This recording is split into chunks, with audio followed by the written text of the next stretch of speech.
Good evening, everyone. I would like to call this regular meeting to order at 5:32 on April 14th, 2026.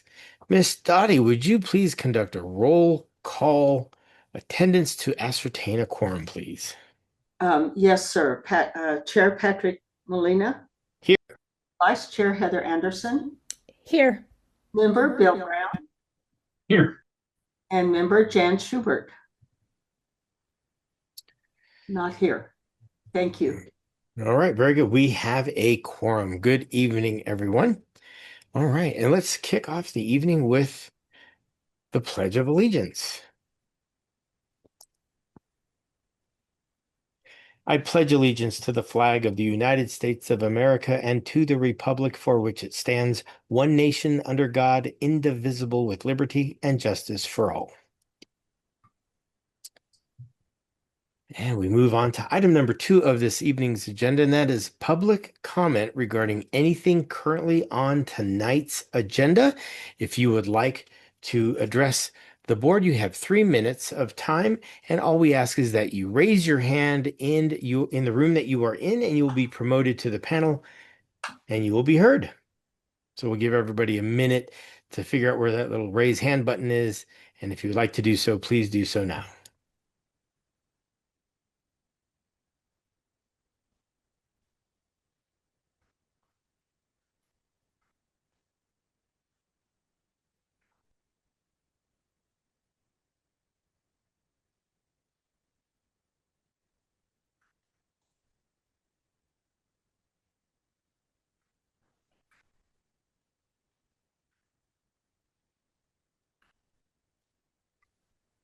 Right, I don't see any hands raised. Miss Warner, do you see any hands raised that I might be missing?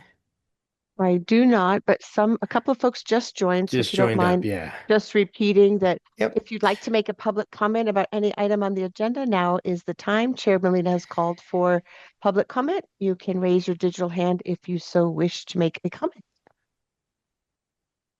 We'll give everybody a few more seconds to find that button. Because if you don't move your cursor, that menu bar at the bottom disappears. So.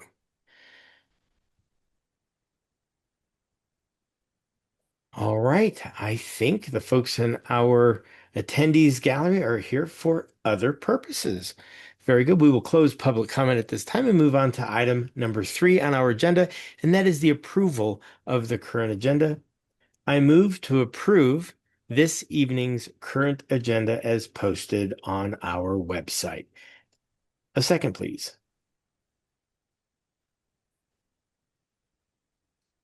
I'll second. Thank you, Miss Heather. There's really no discussion because it has to be published 3 days before the meeting, so we'll just go right into a vote. Miss Dottie, would you please conduct a roll call vote to approve this evening's current agenda as posted on our website? Yes, sir. Chair Patrick Molina, Aye. Vice Chair Heather Anderson, Aye. Member Bill Brown, Aye. and Dottie McKinney, aye. All right. The agenda is approved. On to item number 4, which is the approval of our meeting minutes from our special meeting on March 24th, 2026. I move to approve the meeting minutes from our special meeting held March 24th, 2026. A second, please. I'll second. Thank you, sir. And any discussion, any clarifications or corrections that need to be made on those minutes?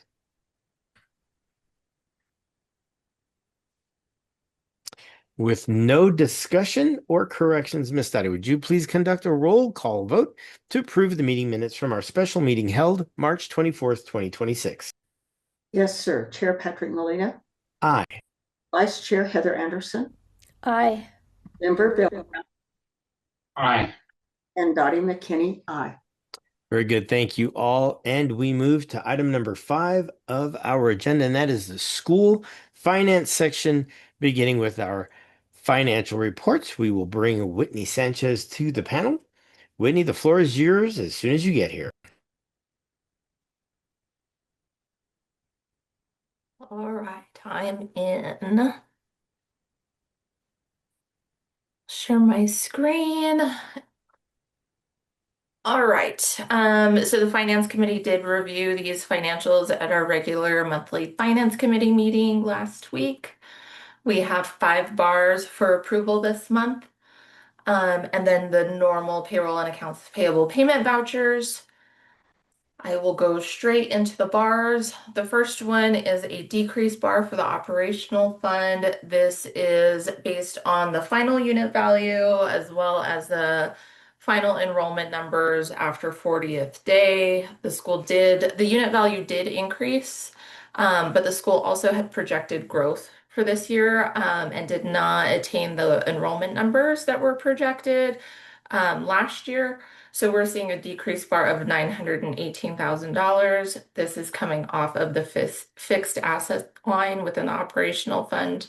There is sufficient budget in this line to accommodate this decrease bar. The second bar is an increase to the foundation fund. This was for a donation that came from the foundation in January. We have to establish budget authority to be able to spend these funds. So we are increasing the foundation budget by the amount of that donation. Um, this in the finance committee, we talked about how we were going to handle the donation, and the Explorer Academy Foundation does have its own established fund number within OBMS. So we're going to maintain the separation of the donated funds within that fund number and not intermingle with any other funds. The next one is an increase bar for USDA food services. This is to true up the budgeted revenue to what has been received. We'll likely see another increase bar for this fund in the near future. And of course, that is going to food. The next bar is just a maintenance bar. This is for Idea B.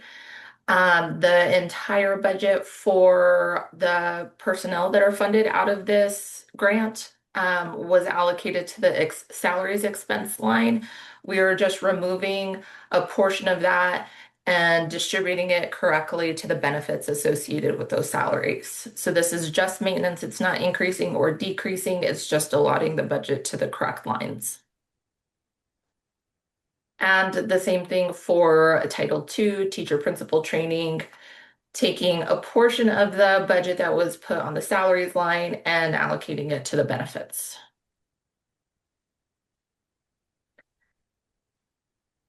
And then we had discussed on the topic of bars, doing a blanket approval for the remainder of the fiscal year, if the governing council is open to it, either this month or next month, giving us authority to do maintenance, to do bars within OBMS for the remainder of the fiscal year. We would document that they were approved, authorized by the governing council on either this date or next month's governing council meeting, and then we'll enter them, submit them, and then ratify them the following month in the governing council meeting, if that is something that you are open to. Whitney, I did list that as an agenda item for tonight at 5C. Board members, if you Okay. prefer, we could postpone it till next month, but um, If it's on the did agenda list it. for tonight, then perfect.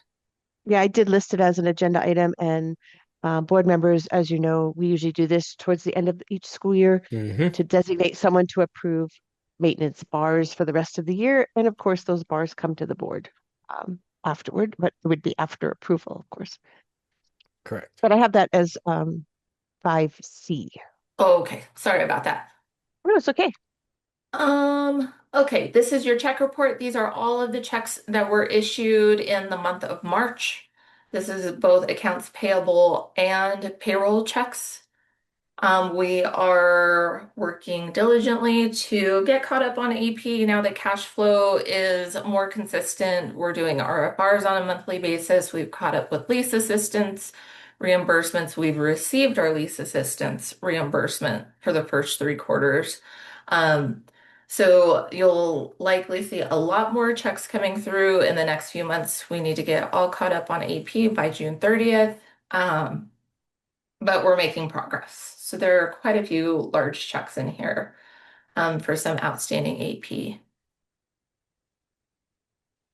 And then your normal payroll checks. You had 2 payrolls in the month of March, so you'll see your direct deposits for those. We have to pay the IRS every pay period.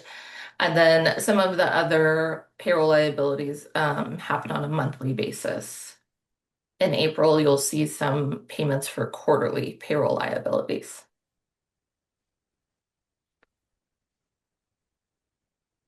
This is the same report. This just gives you the details so that you can see which account it came out of, which fund, and then what specifically the checks were for. I'm not going to spend too much time on these pages, but as always, if anybody has any questions, please reach out anytime.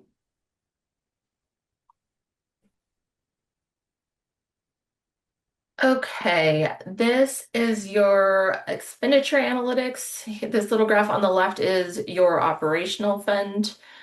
The current budget is just over 19 million. This does not account for the $900,000 decrease bar that is pending approval tonight. Your estimated expenditures are also right at 19 million. Once we establish budget authority in the foundation fund, some of the expenses that have been charged to operational can be charged to the foundation at that point. So this estimated number will change very soon. And then you can see where you are spent across all of your funds. As we mentioned in Finance Committee, the only other fund that I am a little concerned about is the HB 33. I feel like 1.5 million might be a little bit high for the revenue that we're anticipating this year. I don't think the school has ever received that much in HB 33 in the past. But again, once we establish the foundation fund's budget authority with that 205,000 that came in January, plus other donations that we have received already actually as of today, we'll be able to balance some of these budgets with that donation money. And then this is the revenue side. Your budgeted revenue, same thing, 19.7 million. We're going to decrease that by $900,000. Year to date, you've received about 15.5. We're nearing the end of the year, so we know that this year to date number is going to get closer to the budgeted number as we get closer to the end of the year because they're monthly deposits. And then right now, your operational liquidity, you can cover about a month and a half worth of expenses from your operational fund. Minimum is 1. As we do some of this cleanup with the donations, that will go up, which is great. The same information, just kind of a slightly different format. The only thing that we discussed here in Finance Committee is obviously your year to date is only going to increase as we move on. And the monthly change, we saw a slight dip in February. This is when Vertex came into the picture and everything was on pause with accounts payable. We were trying to get a handle on the financial situation. And then in March, now we're picking back up with cutting some checks and making some payments. And then these graphs show where you are spending your budget. We want this piece of the pie to be large. We want everyone to know that we are spending the majority of our budget on the kids. So this is a good number. And then, as with all schools, you are spending most of your budget on compensation and benefits. That is not abnormal. Most schools use the majority of their budget for their staff. No significant deviations month over month in where you're spending your money by function nor by object. So everything is pretty consistent.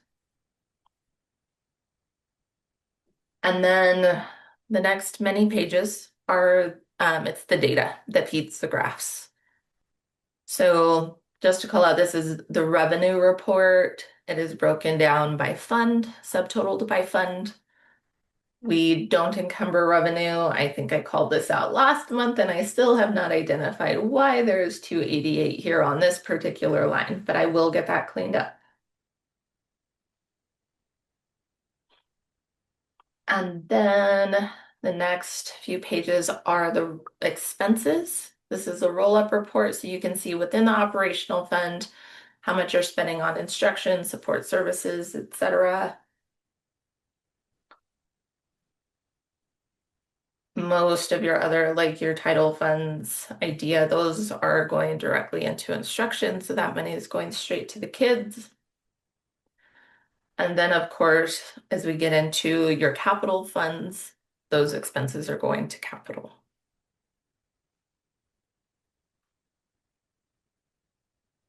This is essentially your income statement.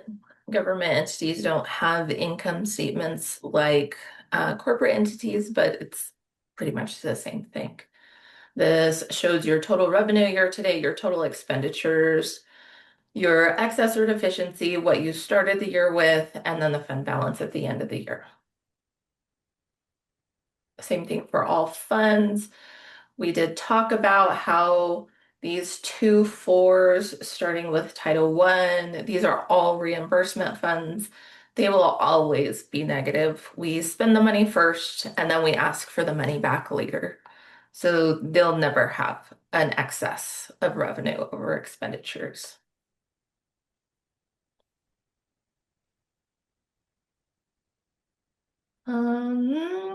Trying to get to the bank reconciliation. Your bank account does reconcile. You ended March with just under $1 million, and you had about $21,000 outstanding. These are just checks that have not cleared. In the finance committee, we did identify a few that we needed to follow up on, reach out to people, maybe reissue checks that might have gotten lost and they just haven't cashed yet. But on this report, you'll see that truly the bank account does reconcile because it ends with that 986, 645. And if you get, when we get to the actual bank statement, I'll point out where that is the amount from the bank on the bank statement. These are the items that cleared your account this month.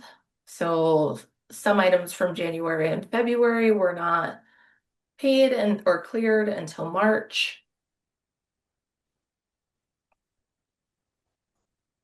Everything else was pretty much printed and cashed pretty quickly. These are your outstanding items. Of note was this check for John James. We probably need to reissue that. We know of a check that just needs to be voided. And other than that, it's just a timing. Some of these people probably didn't have the opportunity to get to the bank between the 24th and the 31st.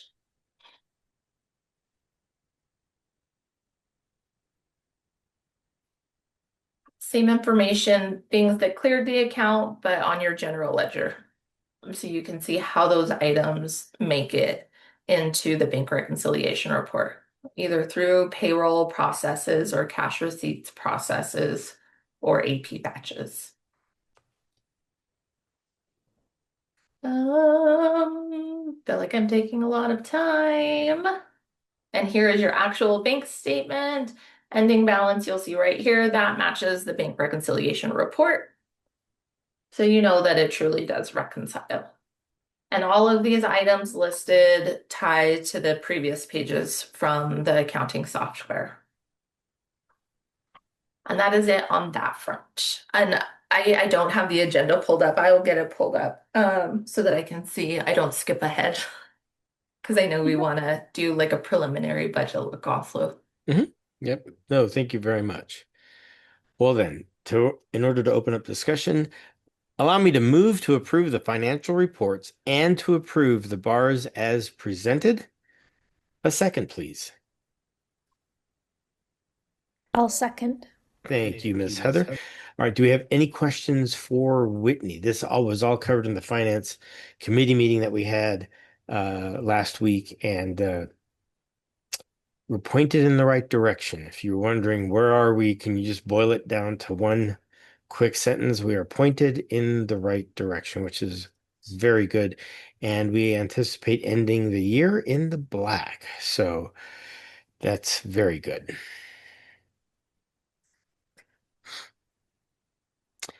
Any further discussion or questions for Miss Whitney before we move to approve our financial reports and the bars?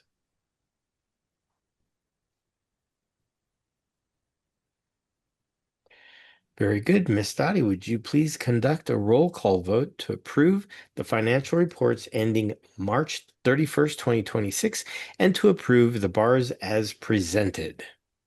Yes, sir. Chair Patrick Molina, Aye.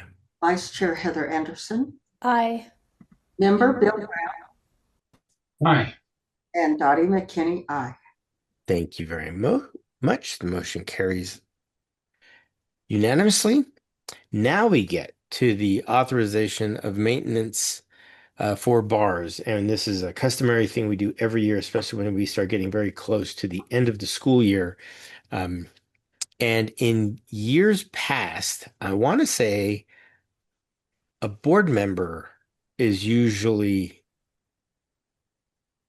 doing this with our financial folks. Does anybody else remember that, or am I remembering that odd? I don't remember. Chair Molina, it can be anyone the board so wishes to designate, but last year it was, I believe you as the chair and Mr. Colander. Okay. I think that's what we've done in the past, and that seems to work very nicely. All of those bars that are approved will indeed come to the board for their approval. It's sort of an after the fact approval, but because a board member is taking a peek at them with Mr. Colander, it's not done in the background. It's just done quickly so that we hit all of our requirements for year end, but all of the bars come to us and they're explained very carefully. So, having said that, do we want to do this? I make a motion. Well, I move to How approve. about Go ahead. So, Patrick, why don't I make the motion if you don't mind? Okay. Yeah, that's fine. So it doesn't seem like you're what's the right word there? Self-serving. So Right, I would right. move that we would authorize Chair Molina and Mr. Colander to approve all budget maintenance through the end of the school year, or all budget adjustment requests through the end of the school year, with ratification from the board thereafter. Okay, we just need a second. Thank you, Bill.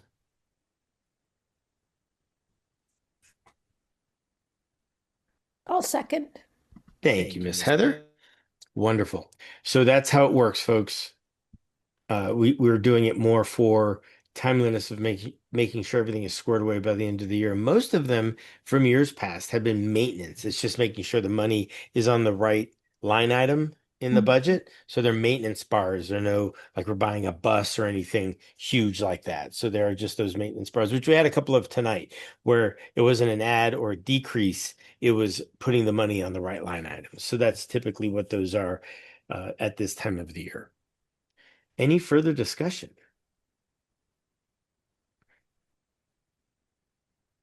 Well, very good. Then, Miss Dottie, would you please conduct a roll call vote to approve Chair Molina and our head administrator, Jacob Colander, to approve to designate Chair Molina and Mr. Colander to approve maintenance bars for the remainder of school year 2026 with ratification of the board thereafter? Yes, sir. Chair Patrick Molina, Aye. Vice Chair Heather Anderson, Aye. Member Bill Brown, Aye. and Dottie McKinney, aye. And now that we have a financial committee, those bars will be visited in that committee as well. So it's really, again, this is to keep things moving along when it gets to crunch time at this end of the year. Very good. And we're on to item D of section 5, which is school year 27's budget. Miss Whitney, the floor is yours. All right. Share screen again. And let me get it on the correct screen. Hopefully in presentation mode. Okay. Big bold letters. disclaimer off the bat, this is preliminary. We have a few more tweaks to make, fine tuning, has a lot to do with the way the money is allocated, particularly in SEG. You generate units for certain programs. We want to make sure the coding on the accounts, those multiple pages of reports that you all saw in the finance committee. Within those account codes, there are certain sections where we designate we got money for this, and here's where we are showing you that we're spending the money on the exact same thing. It's more of just a tedious nuance. It's not necessarily going to change all of the numbers. We just want to make sure that we are putting things in the correct spot. Things like that, some final reconciliation. We have to close out this year and budget for next year. So this is not final. We have a special meeting to approve the final budget, but just wanted everybody to have eyes on where we stand today. Noteworthy things for all schools across the board. Medical insurance increased almost 10%. Dental increased 4%. And then we have talked about this in the past. In statute, it is now required that the school cover 80% of the insurance premiums for all staff. In the past, it was based on the employee's earnings.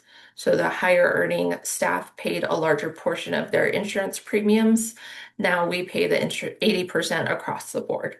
So on the insurance front, that is what is changing for the budget. Minimum instructional hours, 1,140.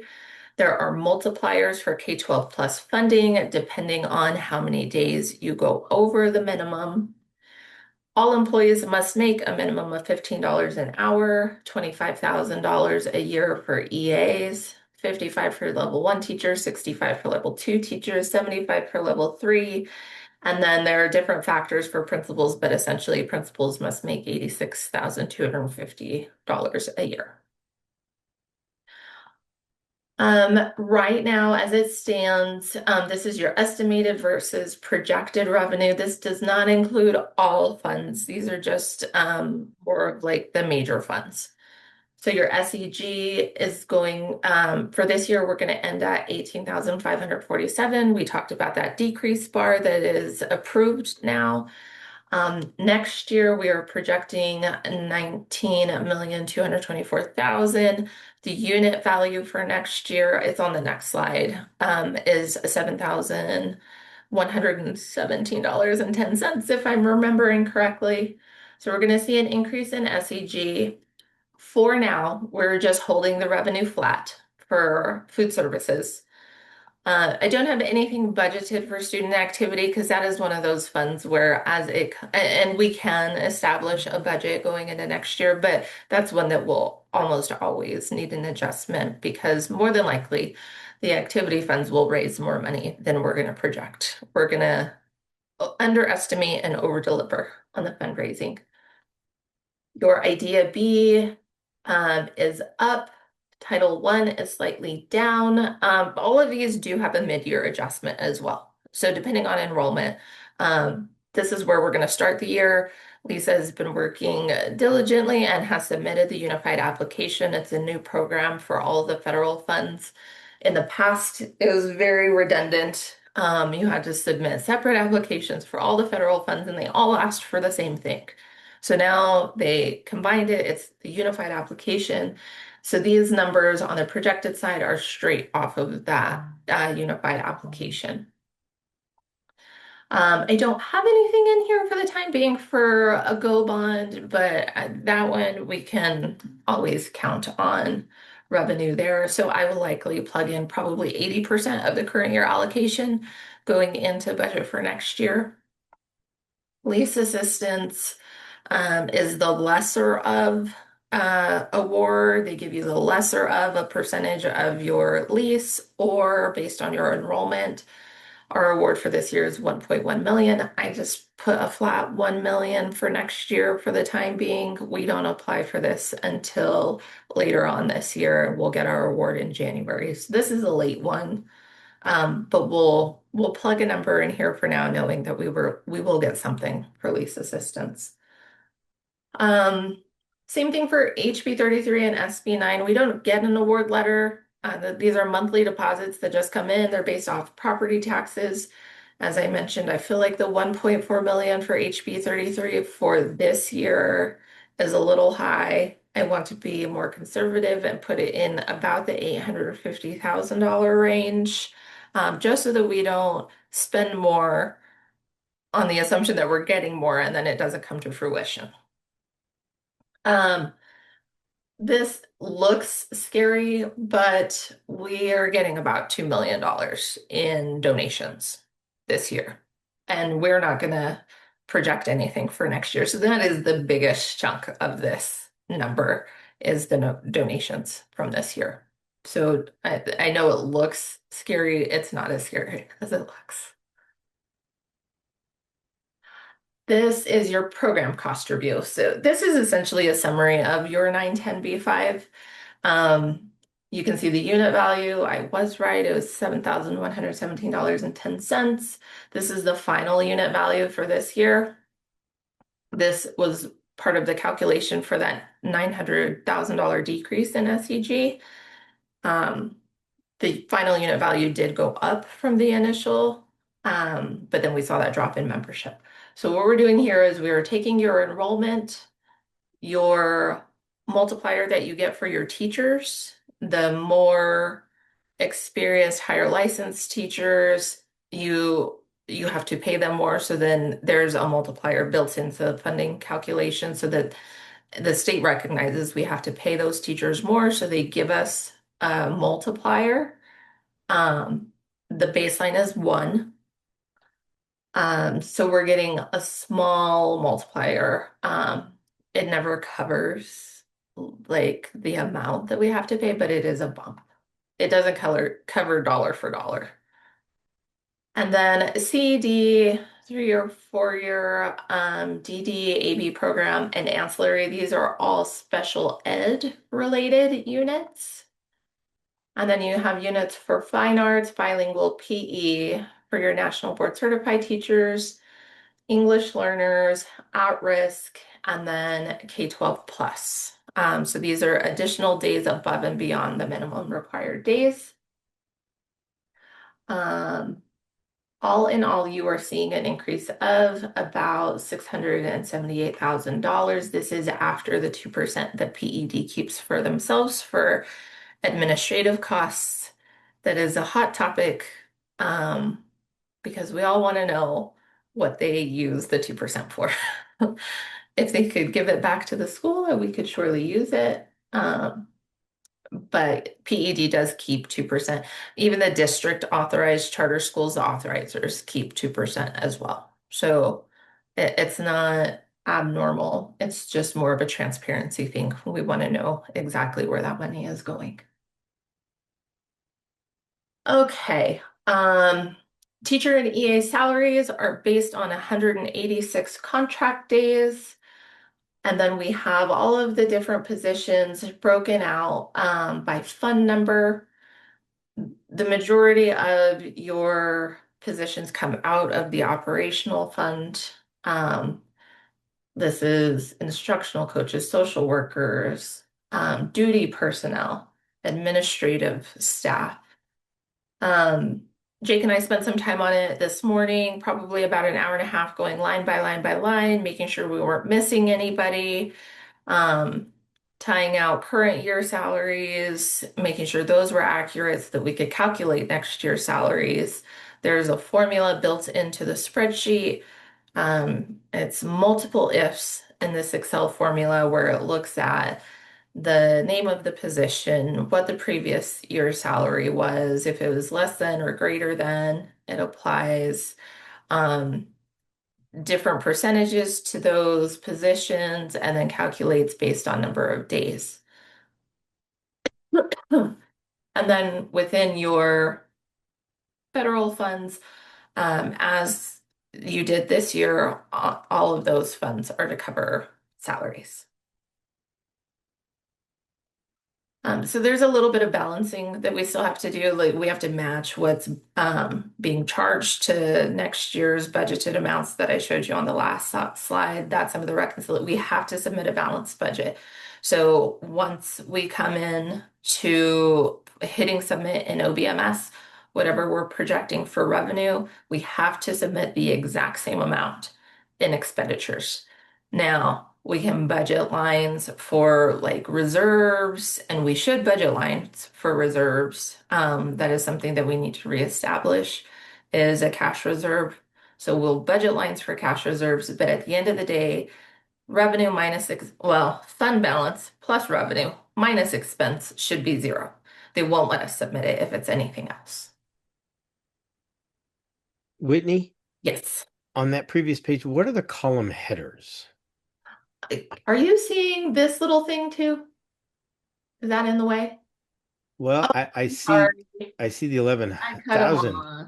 but I don't see what the column headers. Yeah, I am sorry. I did cut them off. One second, I need to go look. Okay, this is salaries. First column is salaries. Second column is benefits. Third column is total cost. And the last column is FTE. Perfect. Thank you very much. Yeah, sorry about that. I had more of the snip in here and then I was trying to make it fit and I cut off a little bit too much. Sure. No worries. Thank you. And then this slide is your non-personnel costs. So essentially all of your vendors. If they aren't paid through payroll, this is everything else. So anything that starts with a 5.3 is your purchased professional and technical services. This is a lot of things. Purchased property services. And then other contracts, supplies and materials, and then property. And this, we're looking at, and just to be clear, this spells it out that this is all funds because you can see by the fund number here, this is also all funds, not just operational fund.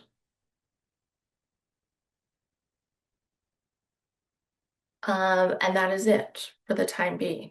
So you kind of get an idea of where we're headed, about $8 million to non-personnel, and we're looking about 15.4 for the cost of all of our employees. 167 employees. That's it. Preliminary, like I said.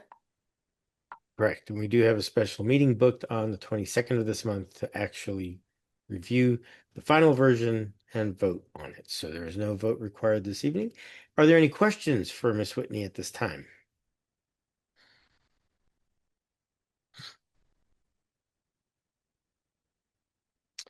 I'm going to say there are not. There are not. All right. Wonderful. Thank you so very much. You're welcome. And I think with that, unless you want to hang around for the learning celebration, which is my favorite part of these meetings, you're certainly welcome to stay. But having said all of that, we are finished with section 5 of our agenda, moving into section number 6, the learning celebrations. Mr. Colander, the floor is yours. Excellent. Thank you so much. And thank you, Whitney, for that presentation. I did ask her in the chat, so she hopped out of here, but I asked if she might hang around just when we get to the calendar portion. If there's any questions about that, she did either on call or maybe reachable via text. But we have some amazing learning celebrations to get to and some all-star staff here to help present those. I would not want to take any wind out of their sails. So we're going to actually begin with our art awards. And Jill Dooner is going to be presenting to the board the art awards earned by 2 of our students. And if you all don't go back this far, or don't recall, Jill Dooner is one of the founders, one of the designers and developers of this school back in, was it 2013, Ms. Dooner? Was that the design year? 2012, 2013? Yes, I think it was 2013. Yeah, And maybe even a little 2012. And Ms. Dooner was obviously essential to making this school happen that we all work for and enjoy and love being a part of. And so I thank her for her work always. She is a stellar educator, an amazing contribution to our school. And I'm so happy to have gotten to know her and to allow her to tell you guys a little bit about some of the things that our students have done under her guidance. So I'll pass it to you, Ms. Dinner. Thank you, Mr. Colander. I actually made, I don't know, you did ask me to share a little bit about the program, and I don't know if the board members have familiarity. So I made a cute little graphic that I'm trying to figure out how to share. Oh, here it is. I didn't know that Zoom was still a thing. I always use Google Meet. Oh, okay. I'll allow that. So this is just a quick glance at the art program and what it looks like. At the top, you have 301 and 302, a drawing class and 2D design, which are basically boot camp. And then we've got seminars in drawing, painting, printmaking, sculpture, photography, mixed media. Ceramics was added just a couple of years ago because we have a kiln now. And these are all, unlike the other seminars, students can take all of these, they don't have to go in linear order, they can hop around. So it's set up like a flow chart. It's not entirely. There is one 600 level class where students can explore developing specific skills, and then we have 3 years of majors lined up. The top half of the schedule is basically more media-based, skill-based classes. The bottom half of the schedule is more topical. I share that because, let's see, I will stop sharing. That's where the 2 students that I'm going to introduce come in. So Gianna Vanderpool and Quincy Fleming have both been students in my art majors classes for a number of years. I've had Gianna as a student since she was a 9th grader. Quincy, I don't know if you go back quite that far, maybe as a 10th grader. Could be a 9th grader. Any case, so they've been doing some pretty incredible work for quite some time and did enter some work into the Scholastic Art and Writing Awards this year. If you're not familiar with what that is, it is, in their own words, the nation's longest running, most prestigious recognition program for creative teens. So for this year, they had 110,000 students enter more than 335,000 original works of art and writing. The way that the work is adjudicated is regionally. So New Mexico, along with El Paso, is a region. Those works are judged by a panel of artists, retired art educators, and gold and silver keys are awarded. Students who get gold keys are then moved on to the national round of adjudication. And this year, I'm really happy to say that Gianna won a silver key in painting, and Quincy, who actually has a small metal workshop set up at home, so that's kind of her passion. Quincy won a gold medal award. It's the American Vision Award that she got a national gold award for. And I do think the work is linked in the agenda. I don't know, Karen, if you want me to pop those images up or if it's just something that people can click on to go see if they would like. Either way, I think just so you know, Ms. Duna, the board generally reviews those materials, but I'll leave it up to Chair Molina if he wants you to share those. But they are linked on the agenda and also posted publicly. So kudos to you both. Okay. Pop them up so that anybody in the gallery, in the attendees gallery who hasn't seen it could see it. I think we should share.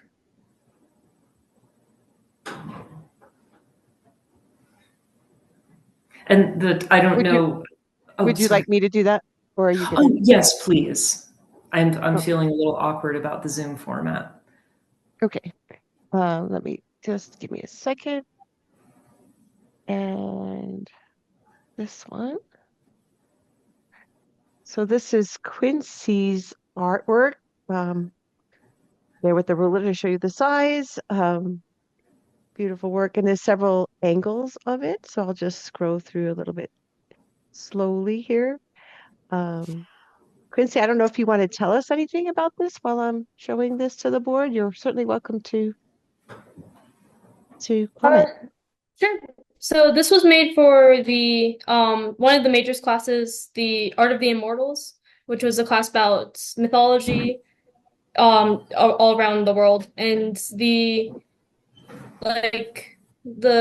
topic for the art project was to make a art piece based off of some sort of mythology. So I chose the story Persephone from Greek mythology. She's the goddess of the seasons in the underworld.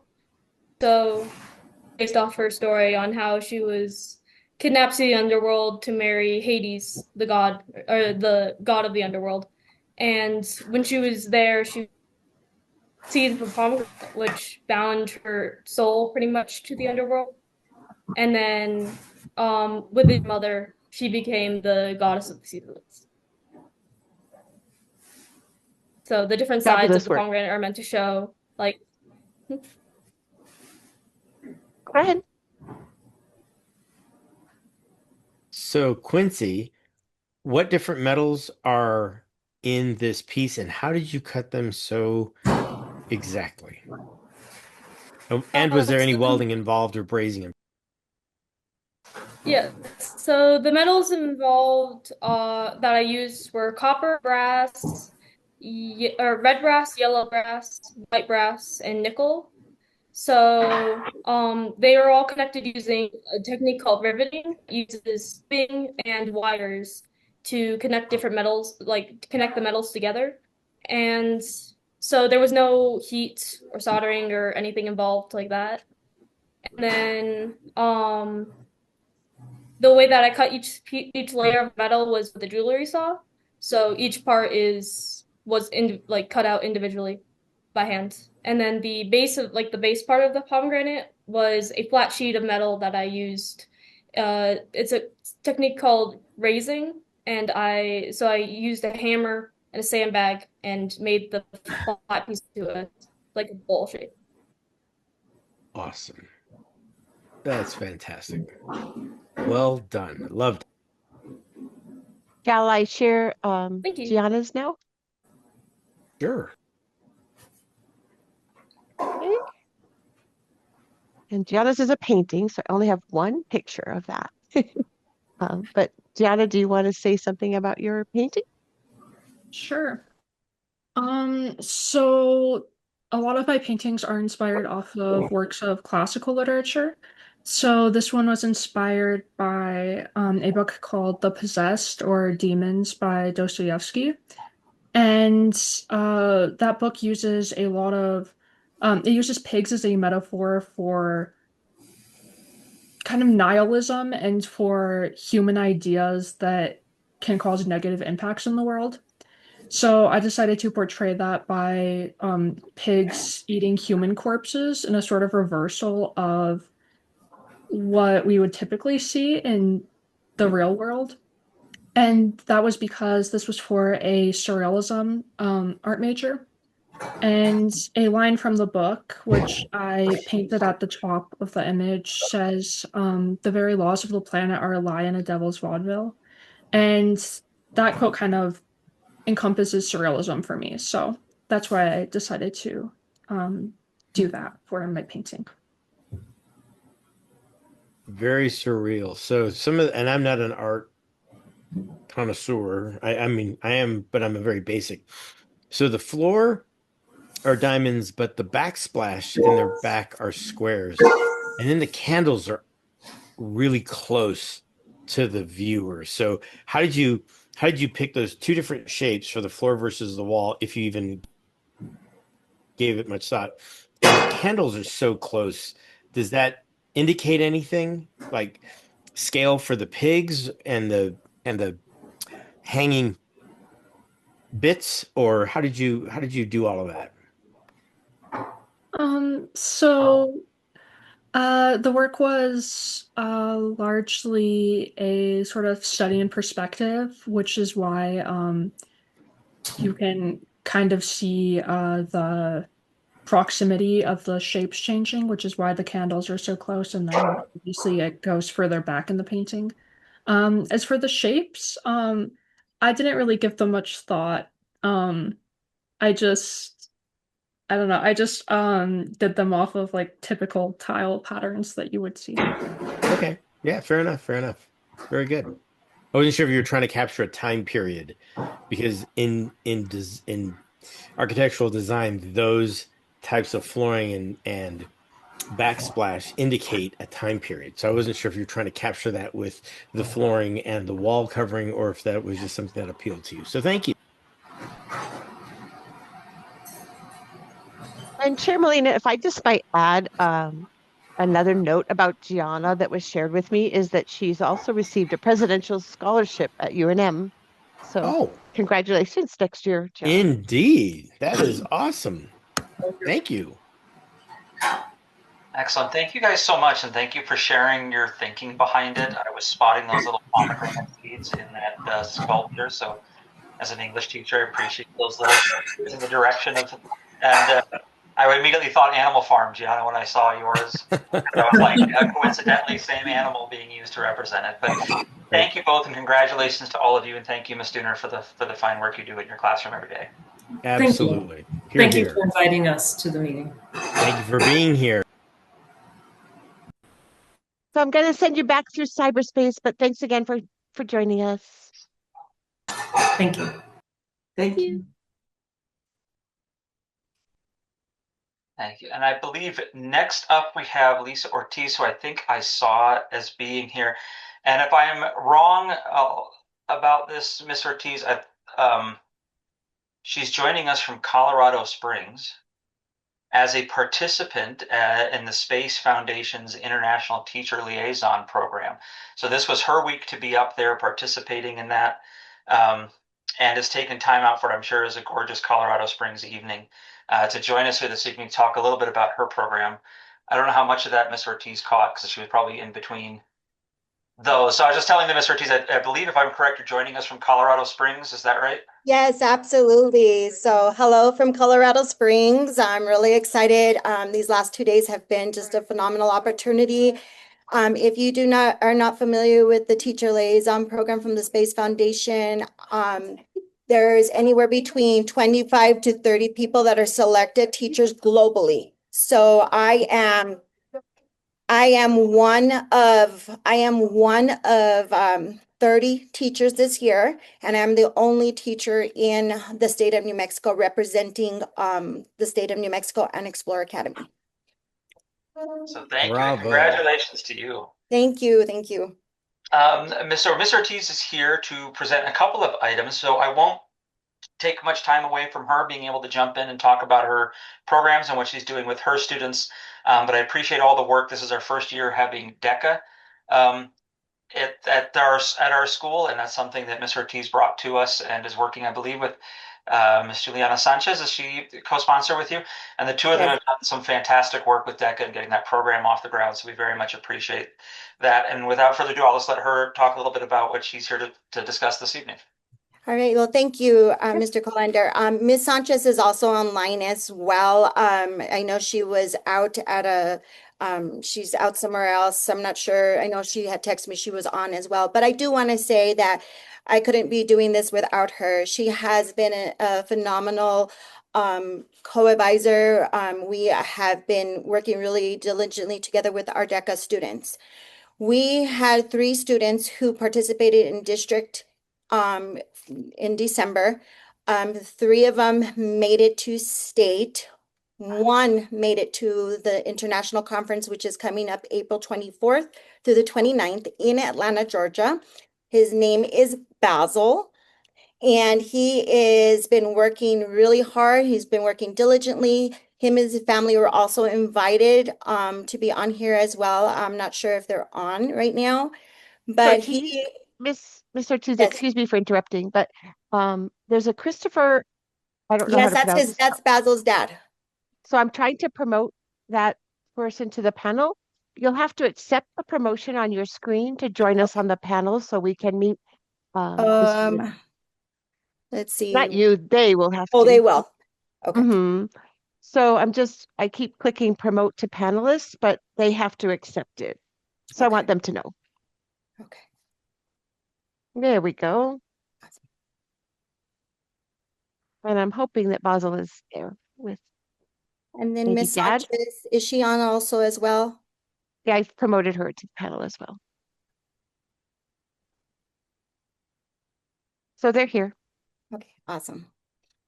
All right, so I just want to say Basil was entered into the personal financial literacy.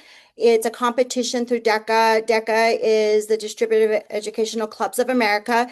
It's all about entrepreneurship, marketing, financial literacy, hospitality. Each student gets to choose the project, the field, the career that they want to participate in and compete in.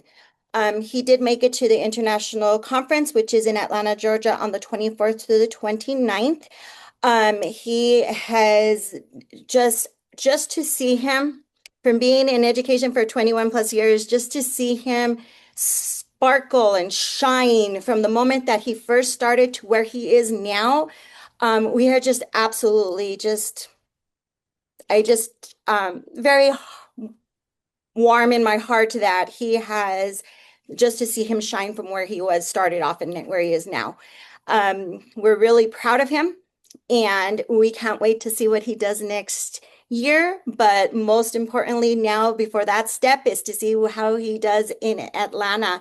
And also, too, one of the other parts that he is going to be participating in is in Atlanta is the Aspire conference. So there's an Aspire conference where they learn leadership skills, and really those skills to get him prepared for the future for when he does graduate. Excellent. And then, Mr. Colander, may I share real quick about our John Hopkins students? I had let Ms. Warner know just real quick. It won't take long, just to kind of tell you about them a little bit. Sure, I was going to see if Basil wanted to Oh, is he's okay? you Sure. say hello, or if he's shy and doesn't want to, and just No, that would be great. also fine. But absolutely, afterwards we'll jump onto the John Hopkins thing.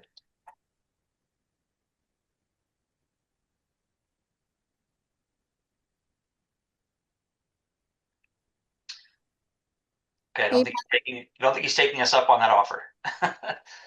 Okay, Basil, if you'd like to share, we would love to hear about how you're feeling, how exciting it is, because it's just days away. Would you like to share? If not, totally okay.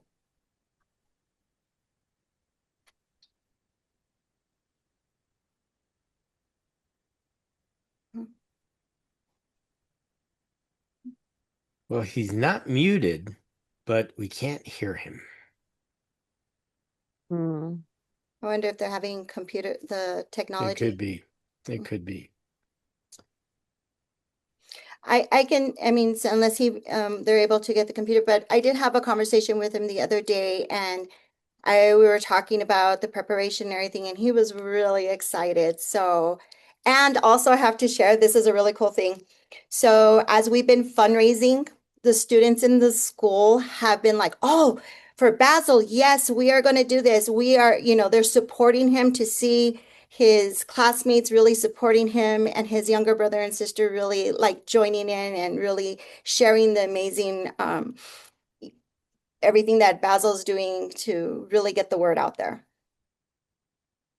One other thing I wanted to just share is we are still in the process because as you know, we've been fundraising since the beginning of the school year. We are still looking for sponsorship. So if you know of anyone who might be interested to sponsor Basil as we go, that would be awesome as well. Fantastic.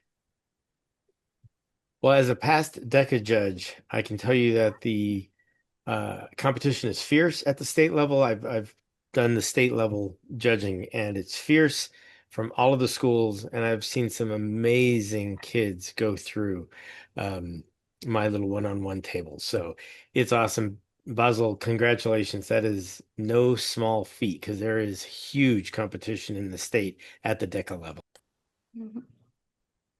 Absolutely. I totally agree with you, Mr. Molina. And sitting on the board with DECA as a board member, I can totally agree with you with everything that goes into play with our judges. So thank you for volunteering and being a judge with us. We really, truly appreciate it. I hope I can jump back in next year. I had a grandson pop in and mess up my calendar this year, so hopefully I'll be able to participate next year. It's good fun.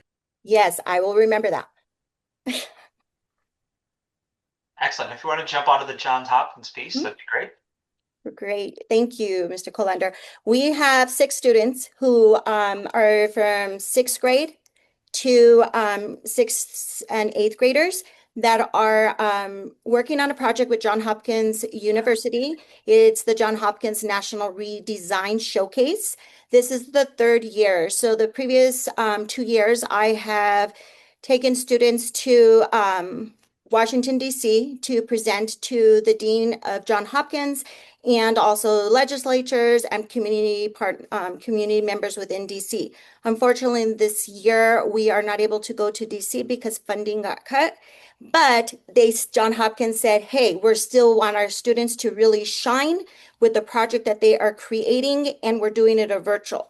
So because Ms. Sanchez and I will be in Atlanta with Basil on the 29th of this month. Mr. Crofton from our school will be helping us. He's been working with us and our Johns Hopkins students that are working on the project, and they will present virtually. I will send Ms. Warner a link for the presentation on the 29th.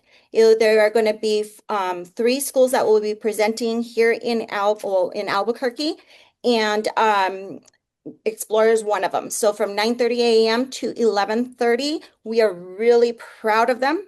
And just to see what the project that they're working on. And just to give you a little hint of what it's about, they had to pick a very specific project as something, how they can create it within our ecosystem at school, and how other schools and students can implement it, and what like positive thoughts and how they can find a solution. So with that, they are doing a newscast. So they're going to start off in a newsroom. So we're really excited about it, and it is going to be recorded. So if you are unable to attend, we will send out the link once we receive it as well. Excellent. Thank you very much. Can't wait to see it. Well, thank you very much for inviting us all. We really greatly appreciate it. And thank you for everything. Thank you for your time this evening. You're up there. Like I said, I can only imagine it's a gorgeous evening up in Colorado Springs, and you're taking a few minutes to join us for this. We really appreciate it. So thank you. Absolutely. Yes, thank you so much. Thank you. I'll see you later. Thank you. Bye. Bye.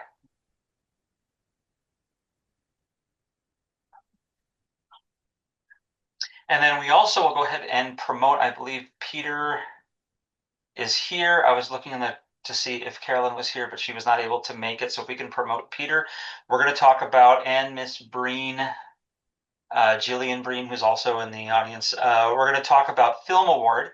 So I know that Mr. Patrick Roby has worked closely with Dr. Stice on the Film Club.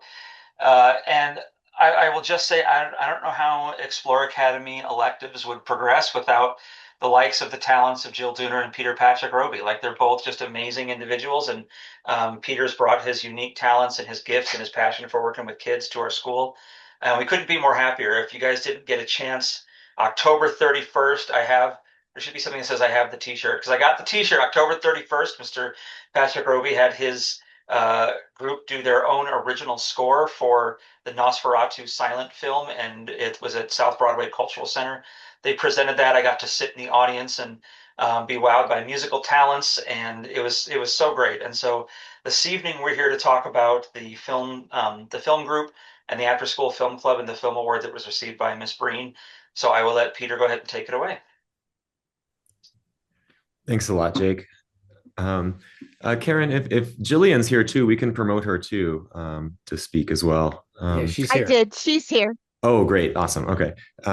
So I'm here representing 2 of my colleagues as well, Carolyn Stice and Tim Crofton, the drama teacher and English teacher. We started the film club 4 years ago, and the film club is largely based around a film festival called Film Prize Junior. And every year we work towards submitting films to this, and we've won a major award all 4 years.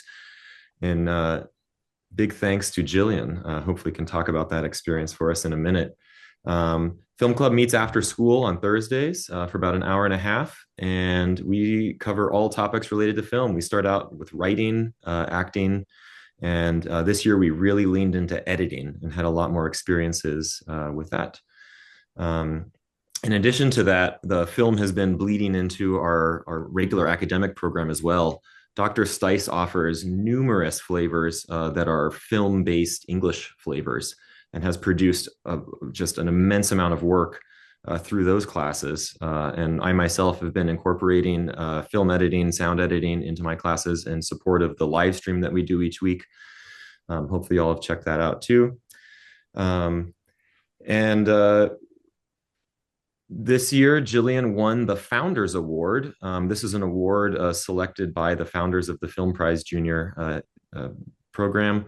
This is a company that is all across the United States. They started in Louisiana and then have opened up a new big chapter here, and they are just booming in New Mexico. And to be praised by this group specifically for the Founders Award is quite the achievement. Hopefully, Jillian can talk about her film now. I saw that it is also linked in the agenda. It is a super fun film. And Jillian, you want to take it away? Yes. Hello, I'm Jillian.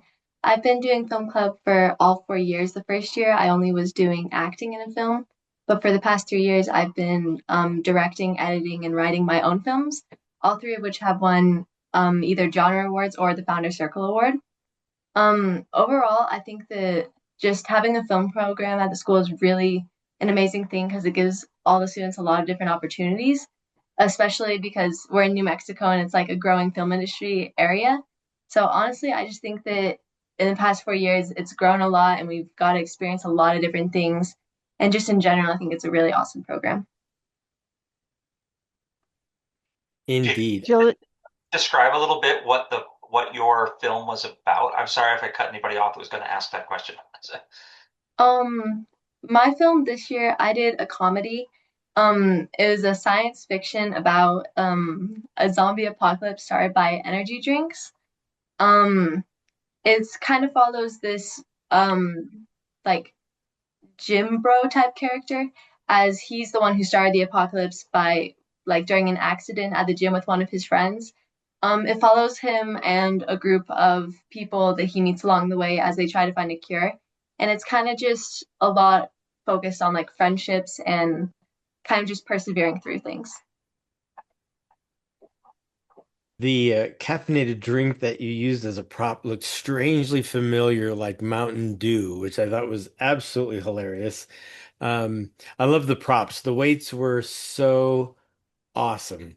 I didn't get to finish the whole thing because this meeting started, but it was really what I got to see was quite funny. And were you one of the actors? Yes, I was an Okay, actor that's what I as a thought. news reporter at the very Okay, end. But yeah, I got a lot okay. of my friends to help me with it and my older sister, Maylee. Oh my gosh, yes. It's about 8 minutes long. It was really, like I said, I didn't get to finish it all the way to the end, but really, really well done. Um, Blocking looked good. The different angles. How many takes did some of those car shots take? Because you had so many different angles in the car, um, which I thought was really great. So like, how did you do that? It depended on the amount of lines in the scenes. Also, it depended on like how much time we had because a few of them we did in really quick takes because we were running out of daylight and Hmm. time. But some of them, I'm pretty sure one scene took up to 12 takes for a single shot just because of mistakes with the script, or I didn't like the lighting, or I wanted a different angle, or one of the props did something weird during it. So, yeah, it got extensive at some points. That is really fun. Oh my gosh, that was great. Well, I enjoyed it. I will watch it again and all the way to the end in one take, so to speak. But it was really, really well done. So very nice. And I was impressed. I love the angles. Lighting was good, sound was really good. In years Thank past, you. the sound has been a challenge. Sounds like maybe you guys got some upgrades on some sound equipment because it sounds really, really did sound really good. What did you take them on? iPhones Um, on? Uh, yeah, mostly just phones this year. For lots of different reasons. Honestly, it was just for the my all the different days and like quick scheduling I had to do, phones were just the easiest. And luckily, Mhm. I had some friends with very high quality cameras on their phone. So yeah, it all worked out. Indeed. Indeed. That's fantastic. Well done. Thank you. Some of your friends were very good actors as well. So Yeah. good Oh, job in oh, your oh, casting. some of them are hamming it up. It was quite funny. Hmm. And I told Jillian, I said, next stop, Park City, I believe, up in Utah, Mr. Redford's film festival that you made up there. So lots of good stuff heading up. So thank you, Jillian, for your work. Thank you, Peter, and to your co-sponsors, to the film club. I think you're absolutely right. New Mexico is ripe for it. Um, and there's lots of things that we can tap into within our industry and within our community. So things are just getting started. So thank you both so much. Thank you. Thank you. All right. Well, for those of you in the attendees gallery, I hope you could see why this is one of my favorites, and hopefully my fellow board members also find it a favorite. But this is one of the reasons I serve is to see these students succeed and succeed smashingly well.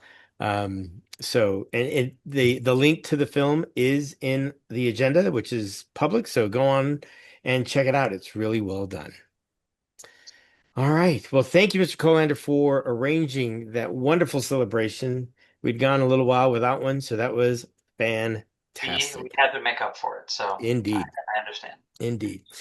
All right. Well, with that, we go back to business, everybody. Item number 7 is governing council business and the cash and equipment EAF. I'm not sure who needs to present that, but the floor is open. I'm assuming it would be your attorney, Miss Matthews, and let me see if I can get her promoted to the panel. Awesome.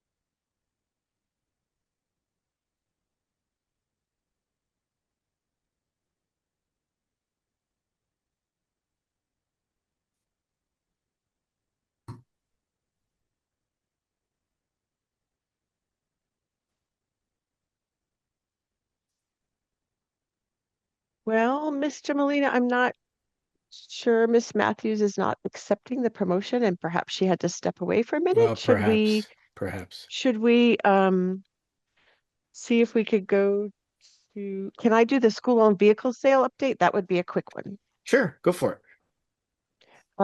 So as you know, Miss Hughes worked on the IFB, invitation for bid, and unfortunately we did not get any bids. So um, we don't have anything to award. However, we were thinking that perhaps we should try reposting it again and perhaps work on some better promotion and advertising through our your media contact, Jake. My accent just came out so badly there. Jake, if we could do some more promotion perhaps on social media and other places to really promote the fact that it's up for sale, or are you at this point interested in keeping the vehicle? I guess is the question we wanted to pose to the board and to Mr. Colander. So originally, just to go back to why this vehicle is up for sale in the first place, is the kitchen infrastructure grant was granted to the school to build that facility out at Galton, and part of the money was used to purchase the 2 vehicles that were designed to help carry food from the Galton campus over to the Masthead campus. Um, what was not factored in were some of the sort of increasing costs of construction. And so we ended up overspending than what the grant had allowed for. And so we were trying to sell the SUV specifically to put money back into the kitchen infrastructure grant to offset the excess expense for it. That's what we're trying to sell it for. In addition, just the SUV itself it's cool to have it, but then there's like maintenance and upkeep fees and registering and all sort of like ongoing expenses that the school has to incur. And we already have that with the van that we have that helps to deliver the food over to the elementary school.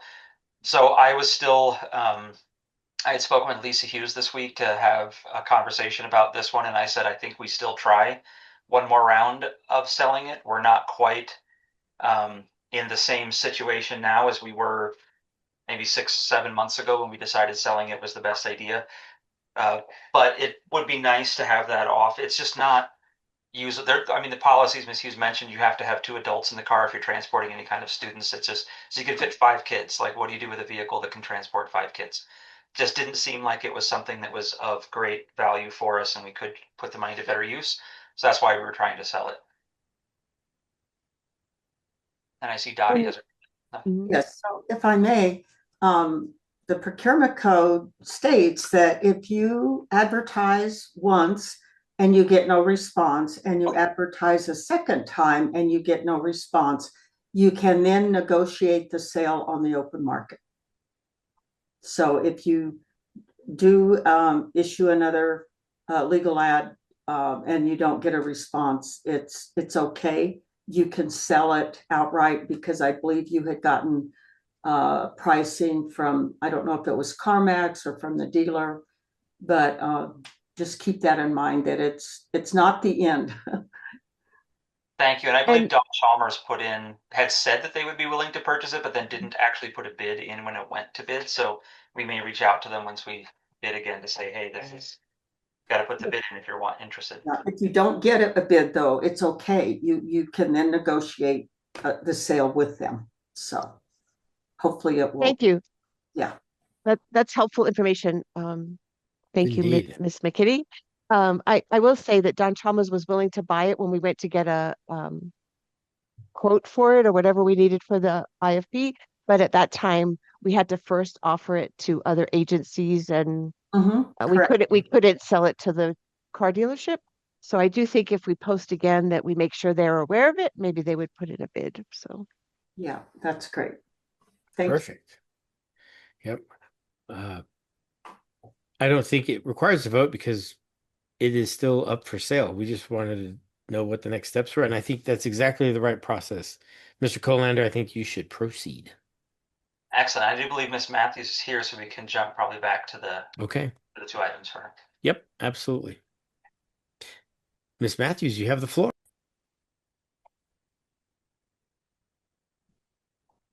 Can you remind me what was the next item on the agenda? Is it the We're on gift items letter? 7A and B, the cash and equipment and the resolution for closing certificate of charter schools. Okay, I think I put them all together in a resolution, the gift letter, acceptance of the gift, and the issue of the certificate of charter school. So I will talk about A and B together, right? Okay, so Sure. if that's all right, and then we have to go back to A for vote on the resolution.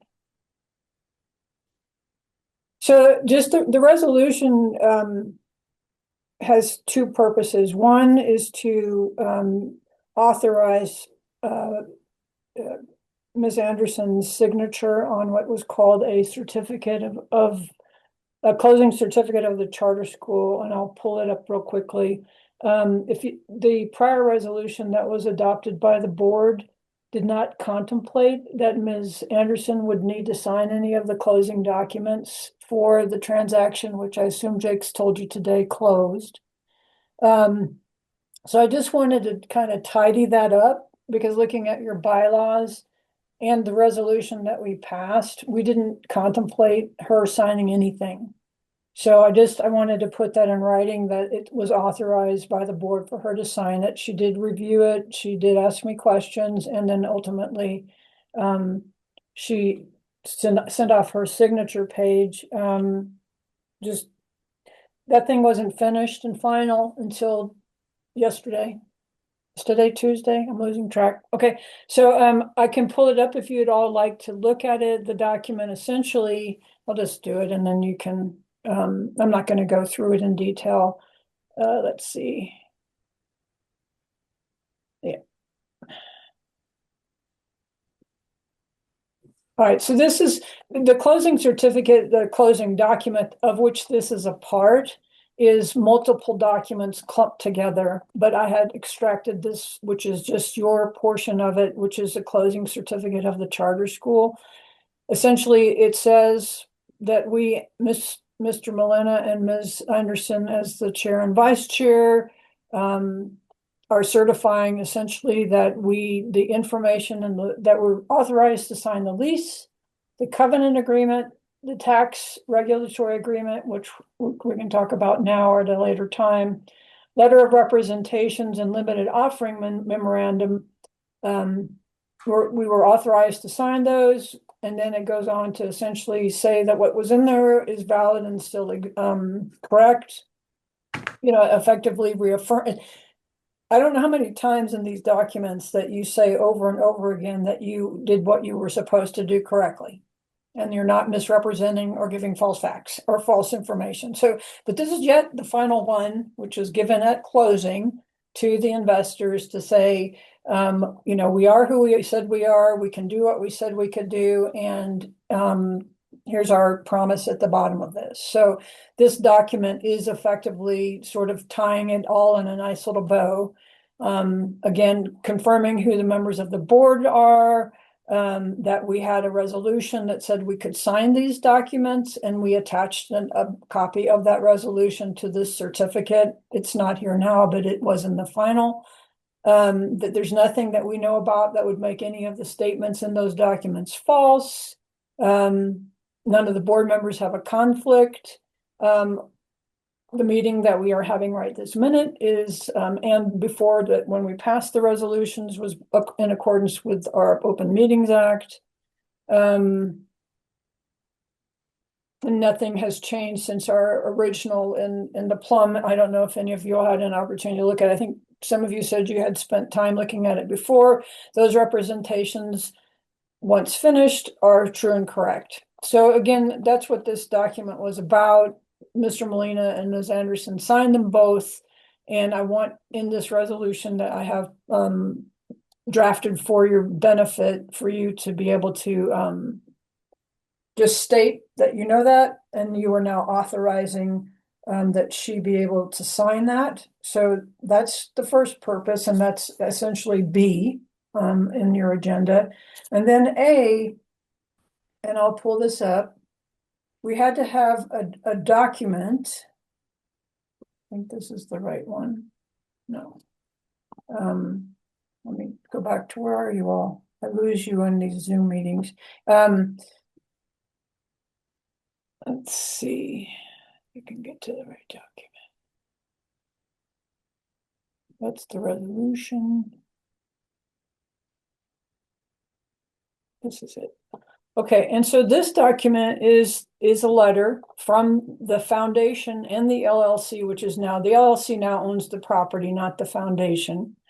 But in this transaction, as part of what was financed, the foundation and thus the LLC was reimbursed this much money, 1.869 million, from the proceeds of the transaction as it related to the gym.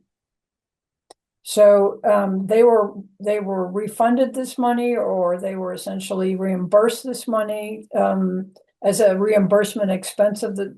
I suppose they looked at it that way, but they were reimbursed this much money, and then they agreed to donate this money to the school. They could not put it into the bond transaction, and essentially this much money is being gifted to the school. And so it is a where did we put that? So they were put into the school's account, right, Jake? They were deposited into the school's account.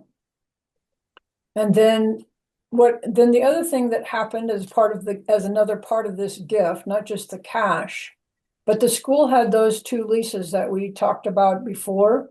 And that was the lease for the roof on Masthead and a lease for equipment that was purchased with some money in a different transaction with DMG. Both of those leases have gone away. The LLC paid off those leases on behalf of the school. and donated the equipment to the school. So effectively, those should go away. Hopefully in the audit, those will be tidied up and off we go. So that's really what this letter is. This letter was finalized. It was signed by the individuals, including Mr. Molina, that said we accept this. Now, I suppose we'd be in a pickle if you all voted tonight not to accept it, but that's up to you all not to accept the gifts. But we need for you all to sign off on this if that's what the board votes to do. We didn't have this, there was no way to present this earlier because we didn't have the information until the last minute. And so, unfortunately, we're voting to approve something after the fact, which is part of this transaction. I suppose if we voted not to approve it, the money would go back to the LLC into their coffers. And it was deposited. I'll call it bank account. Pardon me, Jake? I said it was deposited today in our bank account, at the school's bank account. So it is there. We would have to. Okay. Yeah, we'd have to send it back to the foundation or to the LLC.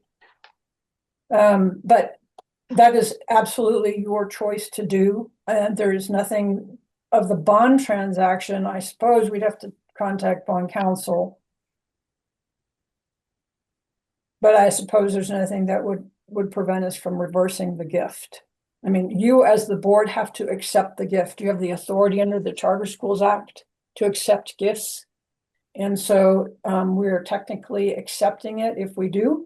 And then it will be appropriately itemized on your financials. So I will stop talking. Well, no, I don't want to stop talking. Sorry. The next thing I wanted to bring up, and I'll stop sharing that, is the resolution that I prepared with regard to the gift letter. And this is the resolution. I have to make sure I'm pulling up the right document.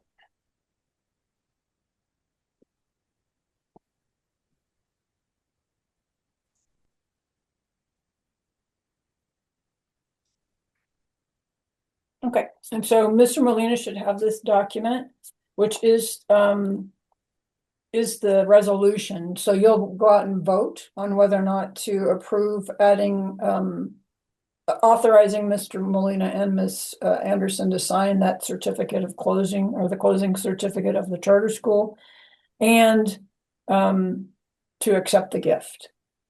It should be one fill, and you're going to approve the motion or the resolution that articulates that. So again, it just outlines the relationship, the transaction, how much money, here's the amounts of the transaction, which I pulled over from the prior resolution.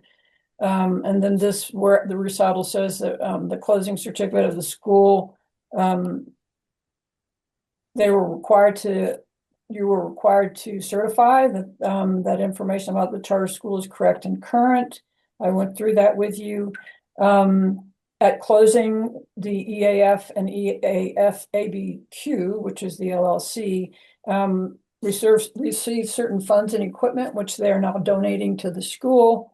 The council has reviewed the closing certificate, which I just went through with you, that based on what you understand and what I'm advising, it does not violate the anti-debt and anti-pledging of debt or anti-pledging to secure the debt under the Constitution. It does not. That's not what the closing certificate did. And that the donation is best of our knowledge and my knowledge that it does not violate it doesn't violate New Mexico law. We were going to make sure we did communicate with the business manager before we accepted or drafted while we were drafting, I'll say it that way, the donation letter, to make sure we had it articulated. It's unrestricted funds. So, but anyway, so here's what essentially that the resolution does is it authorizes the chairs to sign the certificate and to accept this money if that's what you so choose to do. I mean, you could take these two last paragraphs, Mr. Molina, and turn them into the motion pretty quickly. I move to approve the resolution that authorizes the governing council chair and vice chair to execute the closing certificate, and just read that, and that and which articulates that the governing council accepts the donation of X from EAF LLC and EAF Foundation. Should those be two standalone votes, or can I wrap them up into one? No, you're gonna vote to accept this resolution, which has both Okay, in which it. both of them in there. Okay, very good. Yeah. So Perfect. that's how that should work. All right. I don't have the final documents of the resolution. I mean, not the resolution, the gift letter and or the closing certificate yet. The final transcript of with all the documents, which I need to send to you, not just those two, but the other documents, including the lease, leases plural. All of those documents, I'll get over to Karen once I have the final transcript, which would have the information that they're final and that's what was part of the transaction. But anyway, that's what my presentation was about this evening. Thank you. Well, Does anybody have any questions? Anything they want to add? I think it's well, if you wanted to ask me a question about the transaction, that's fair.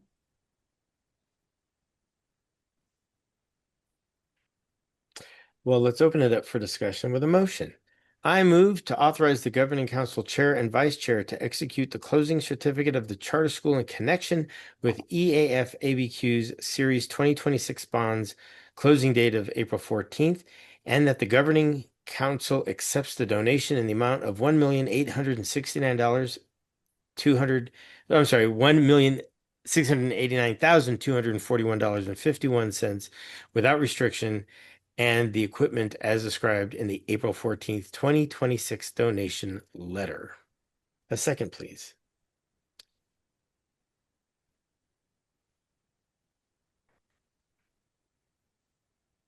All second. Oh, okay, Bill. Thank you, sir. Thank you. Open for discussion and questions. Miss Matthews, I'm just curious, Mr. Molina did not mention the resolution, but covered those two items. So is that significant? Is that enough for the motion? Or should the resolution, approving the resolution? Do I need Was to not amend the mentioned. language that I used I in the would motion? suggest that you do, Mr. Molina, so that it's clear an actual written resolution exists. So then the motion should be to approve the resolution that authorizes the governing council chair and vice chair to execute the closing certificate of the charter schools in connection with the EAF ABQ's Series 2026 closing bonds closing date of April 14th, 2026, and that the governing council accepts the donation in the amount of $1,869,241.51 in cash without restriction, and of the equipment as described in the April 14th, 2026 donation letter.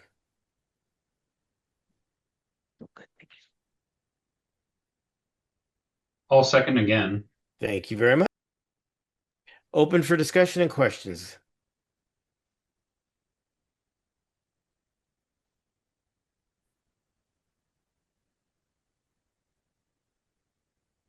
Very good.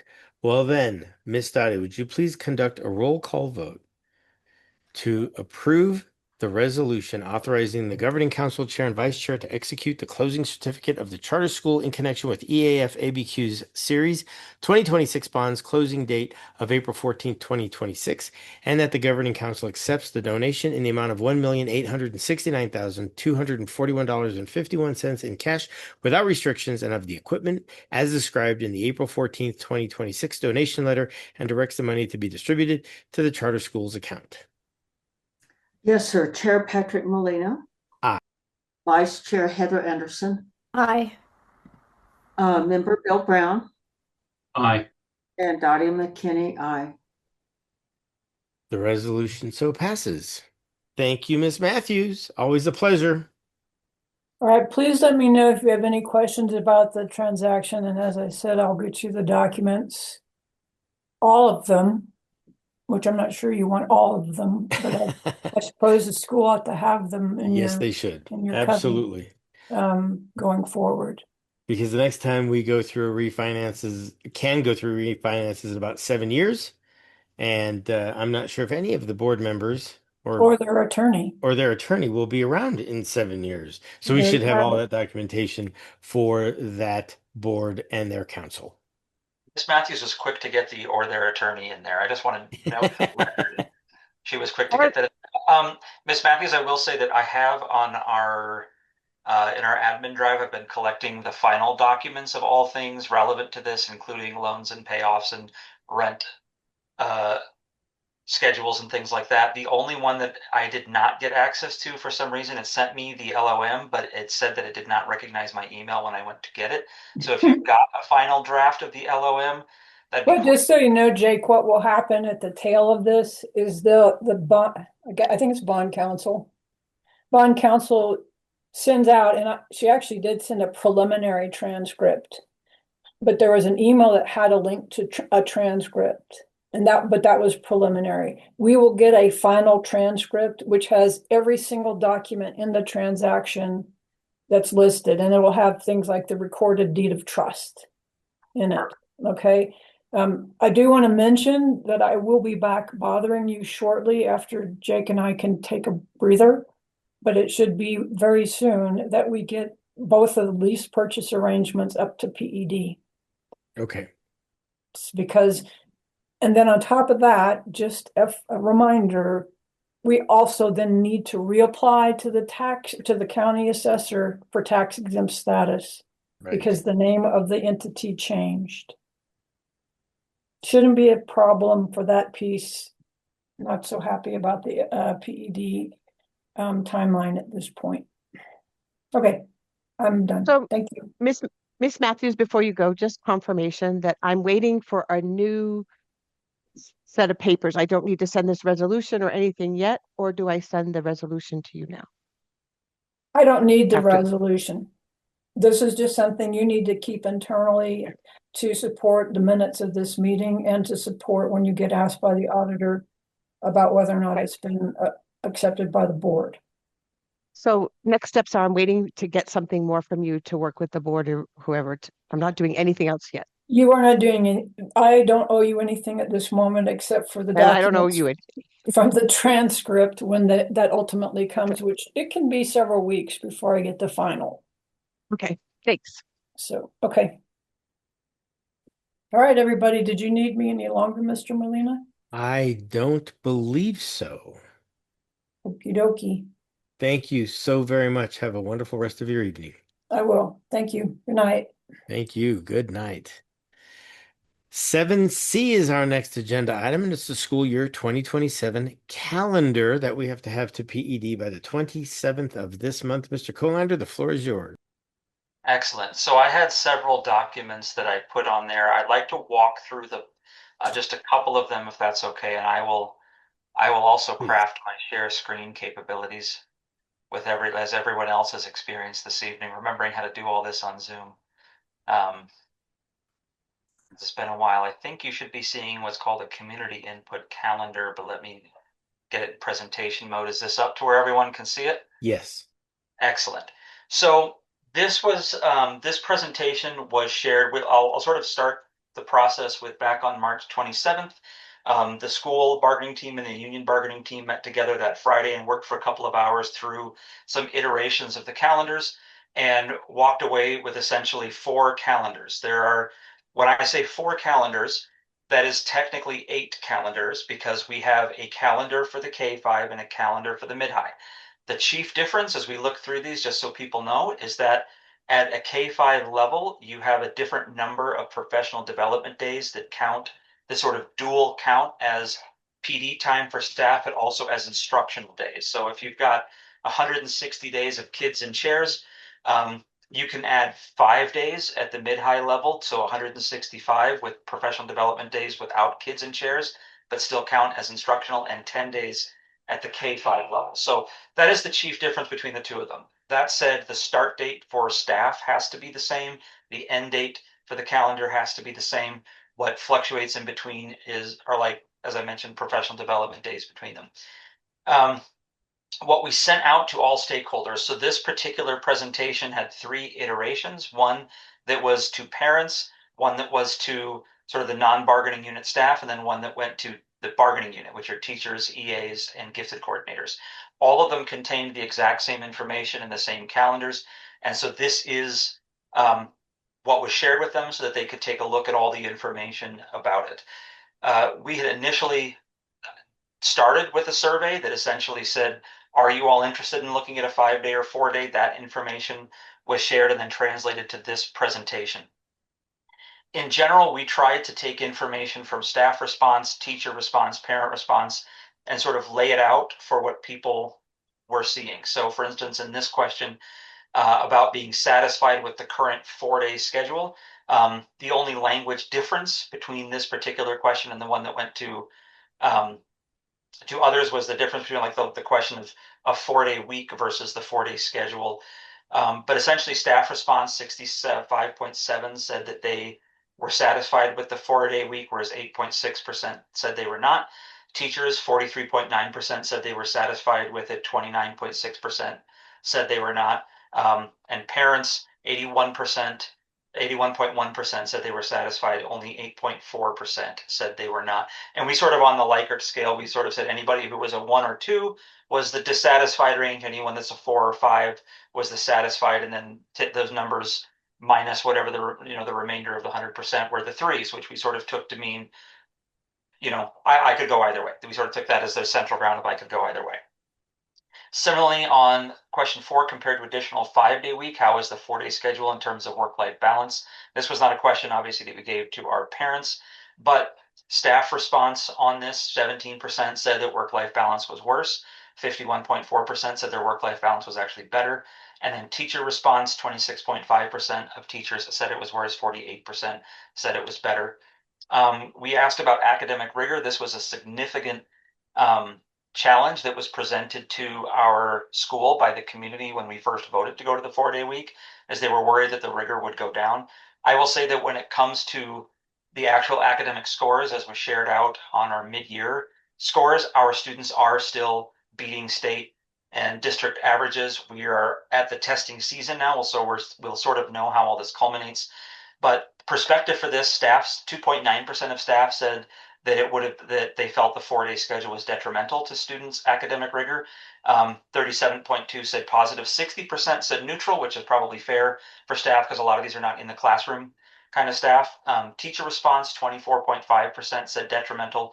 34.7% said it was positive for academic rigor, and 41% was neutral. The neutral response from teachers surprised me, or they might have just said it didn't improve, it didn't get worse. It was the same as it's always been. Parent response, 8.65% said detrimental. I forgot the percent symbol there. 77.4% said they felt that the 4-day schedule had a positive impact on academic rigor at the school, and 14% were neutral. And then, of course, this question was if both the way it was worded for the teacher survey, if both options were equally feasible, how would you feel about returning to a traditional 5-day school week? It was essentially the same question for staff and parents, which said, how would you feel about returning? So strongly opposed meant they would rather stay at the 4-day week. Strongly in favor said we'd like to go back to a 5-day week. Staff response, 40% were against returning to a 5-day, 25.8% in favor. 46% of teachers were against returning to a 5-day, 27% were in favor. And then parental response, 60% were against returning to a 5-day week, 21% in favor. So to share with you all the calendar options that we presented, what you will see are 2 calendars that were written for a 4-day school week and 2 that were a 5-day school week. These were the 4 calendars agreed upon by the union and the school bargaining team as we met together on that day on the 27th. So these were the 4 options. They are presented as the 6 through 12 calendars only because that one has the earliest date of when students return. So whatever you're seeing is the return date for kids. I'll just give an example, then I'll go back to this slide. On this 4-day calendar, as you see, students return on this one on the 21st of July is the first day for students at the 6-12. It would just be the next week that K-5 students would return. So because the 6 through 12 calendar represents the earliest start date for kids, we included that one in the list, but did clarify what the start dates were for all grade levels. As a quick summary, the 4-day week, which as you saw from the data on the surveys, was still the strongest showing in support of the option of having the 4-day week. The major differences between the two 4-day calendars were Mondays off versus Fridays off, and then the what we call the ramp-in week versus a 21-day term. So I'll explain those two very quickly. Mondays off were presented as an option because most holidays fall on a Monday, and so they thought that would create better consistency with when students attended, because you wouldn't have the number of weeks where, because there's a Monday holiday, kids have to be in school that Friday. They felt it kept better consistency. The challenge for that one was that it also represented a 21-day term. So some of those term break days that teachers were off, which do not count as instructional days for the whole year, fell like on a Tuesday. So if a term break day is on a Tuesday, kids have to come to school Monday and they have to come to school Friday because their day off is actually Tuesday. So that was just, it was trying to sort of balance which days they would have off for consistency. Fridays off, of course, was what we had this year, but did present challenges for parents and for staff on terms of the consistencies, especially in January, February, where it felt like one week we're in school Fridays, one week we're not, the next week we are. It was kind of all over the place with that. And so that was the challenge of the Fridays off calendar. But for the most part, the 4-day week affects start and end dates. The 5-day calendar was included also for consideration and comparison. It would obviously start in the calendar year a little bit later and end a little bit earlier. The most significant impact of the 5-day week was about budgeting and staffing. So you'll see as we go through the 4 calendars what the impact of the budget is. But I did make a note for everyone involved so that they knew what this funding was called. If anyone wanted to do their own research on it, K-12 plus funding is something our school relied on this year. Each calendar week, so the 4-day week, it's essentially any days over 155 instructional days to a max of 175. For the 5-day week, it's any days over 180 instructional days to a max of 205. So to get the full effect of K-12 plus funding, which is a strong financial benefit to the school, to get the full effect on the 4-day week, you have to have 175 instructional days. The full effect on the 5-day week, you got to get to 205 instructional days. But in general, that funding is what we use as a school to help keep class sizes small, which is why it's valuable to us. This year, it constituted about $2.8 million of K-12 plus funding that our school had in its budget. Should we lose that money if we go to a calendar option that doesn't or minimizes K-12 plus funding, that is a budgetary impact we would have to make some decisions on in terms of how to overcome. Okay, so without further ado, option 1 was the 4-day week with Fridays off. I believe in the materials, Ms. Werner linked out to some larger versions of this, but I'll just point to a couple of key things. Everybody starts the 20th of July in terms of teachers. Students start at the 6/12 on July 21st, on the 27th for K through 5, because of that difference in what we count as professional development days. We have on this calendar 175 instructional days, but we have 186 contract days. So I'm sorry if I'm going on too long. If you're like, move along, we get this, just let me know. The difference between the two, of course, is we get funding as a school. We receive revenue for any instructional day we have. We do not receive revenue for contract days. So for every day that we have teachers on contract over the number of instructional days, over the 175, that's money that we are spending on teacher benefits and salaries for which we do not receive revenue. So this year, as you all may recall, we had 195 contract days for teachers, and essentially business office came back and said you cannot have 20 days that you're spending on salaries and benefits for teachers for which you're not receiving any revenue, because whatever benefit the K-12 funding brought, you're essentially eating it to pay that, and so you're not actually balancing your budget out.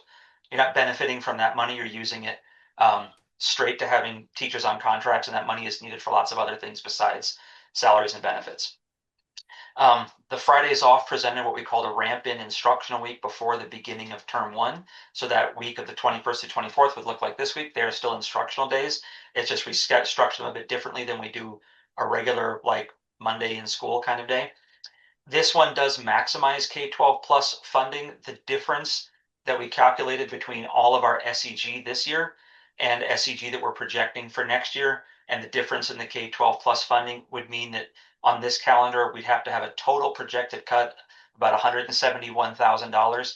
That amount is pretty easy for the school to figure out how to absorb without affecting anyone's jobs. It constitutes what we call at 2 FTEs or 2 full-time positions, but we can absorb that by sort of redistributing that in lots of different little things that we cut in small amounts here and there to help absorb it so that doesn't impact that.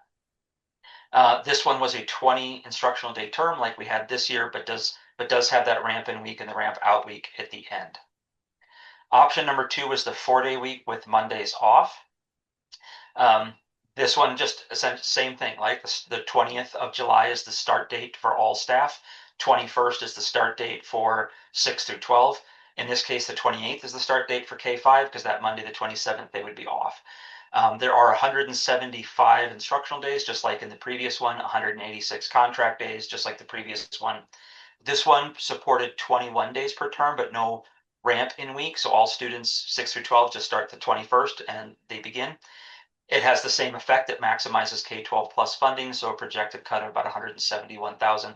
Students would have full days on Friday, so they go all the way to 3:30. We wouldn't, or we haven't finalized bell schedules and things, but if it was, for instance, this year, they would end at 3:30 at the 612 and about like 3:10 at the elementary school. So just like this year, it'd be a full day on Friday, but they'd have more consistency with those Mondays. It just throws us off. And I'll actually point to on this calendar from what I was talking about.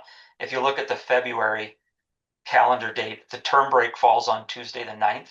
So that is a week where kids would be there both Monday and Friday because term break falls on Tuesday. So they have to be there to fit their 4 instructional days in that week. And similarly with like the week of March the 15th, term break days on a Wednesday. So they have to be there Monday the 15th, they have to be there Friday the 19th. But it was hoping to sort of eliminate some of those Monday, Friday days. There's also no ramp out week, so all students' last day of classes is June 4th versus a ramp out week. But financially speaking is pretty much the same. Option 3 was the 5-day week calendar. This one has a later start date. Obviously, staff begin the 27th, and K5 kids start August 3rd, and July 29th for 6 through 12, and we end May 26th. So you'll see on the May calendar, there's a pink day on the 27th, so professional development day for staff at the end of the year, and then the term break day on the 28th of May. This one had 191 instructional days, so it got us essentially 10 days, which is tier 1 K-12 funding, 195 teacher contract days, which is what we had this year, 23 days per term. We get about half. We get that tier 1 K-12 plus funding, but because we would not qualify for any K-12 plus, I think we qualify for 1 day, I think, of K-12 plus tier 2 funding, plus the addition of 195 contract days instead of 186 contract days. We'd have a projected cut of about $2.34 million. But students would have the 5-day week again, later start in the calendar, earlier end in the calendar. Class sizes, I mean, 2.34 million, as you saw when it was presented earlier. For the most part, we would try to figure out ways to minimize impact, but there is, of course, a risk that would cause cut in staffing, which could increase class sizes a bit. 5-day week with fewer days. The start is later. So this one is the 5-day week with 186 contract days.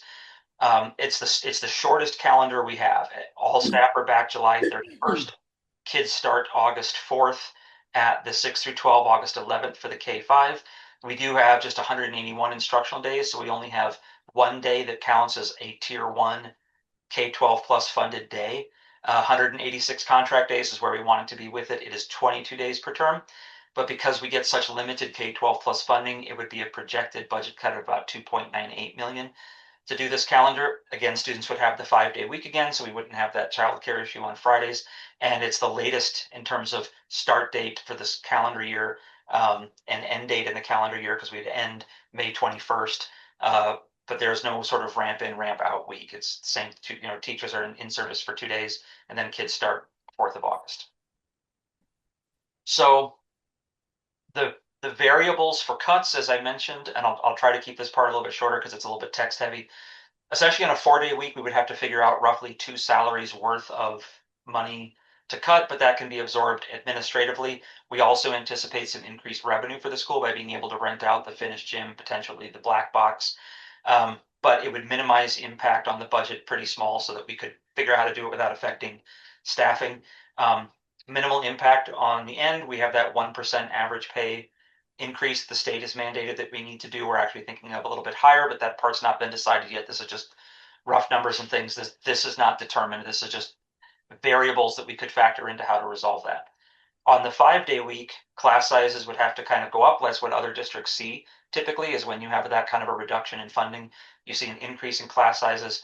The one option does maintain that 195 contract days, which is something that this time last year teachers were saying was important to them. But to maintain it, it would require those cuts to staffing because we couldn't absorb the amount administratively. I did put a column in here, which you're welcome to ask questions about why cuts at all. With the lost House Bill 63, House Bill 2 returned only a portion of that. We've not seen that money yet. It's not been allocated back to the school. But House Bill 2 provided us a prorated, shortened, small version. So what was supposed to be funded at 12 million got funded at 6 million, and we get a prorated amount for that. It's not been distributed to us yet, but it's only for this 2026 fiscal year. So we have not counted that in anything of our budget because we don't know if we're going to actually get it. For us, it was a cut of about 1.097 million.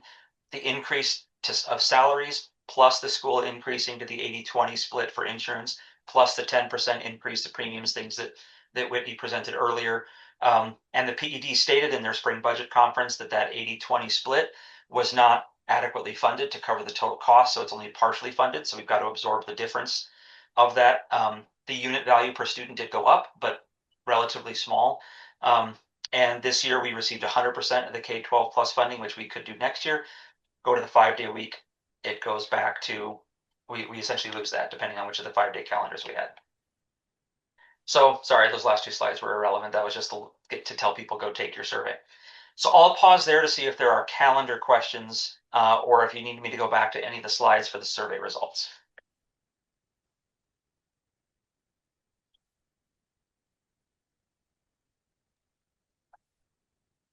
Am I allowed to ask a question, Mr. Collier? Sure. Yeah. I just not sure I understood on being an elementary teacher. Can you explain a little bit, like with that calendar? I think it was with Mondays off. Did I hear you say that then the days in the week, because of the terms, would fall at different days during the week? Did I hear that right? Yeah, so this calendar, yeah, I put the calendar back up on the screen for people to see. If you take a look at it, for instance, the first term break we have on this calendar is August 25th. That falls on a Tuesday, so that would be a day that kids are out and is a contract day for teachers, but it's not an instructional day. If I'm reading the coding on this right, it's not an instructional day, it's just a contract day for teachers for term break. But because it's a Tuesday, that means to have our 4 instructional days that week. Kids are in class, as it shows, on the 24th, and then they're in class on the 28th. And so it sort of like it solves some of the this year in February, it solves the week of February the 15th, week of February the 22nd, but it creates an issue the week of February the 8th, in March and in August. I think it also does in the week of September 28th. That term break day would fall on a Wednesday, so kids would be in school Monday and they'd be in school Friday the 2nd. It just depends on the week. So I'm just thinking that's probably not too problematic for the secondary campus, but for the elementary one, I'm just thinking as a parent of having to get daycare or some provider on fluctuating days that are all over the place might be very challenging for parents. That's my only thought and comment. I just wanted to clarify that I understood that right. Thanks. Sure. I hopped back real quick to the Fridays off calendar because I think I'm looking to see if on that one we have any similar hiccups. It looks like all the term break days on that calendar would land on a Friday. So I don't see any that happen in the middle of the week. Yeah. Thank you. Sure.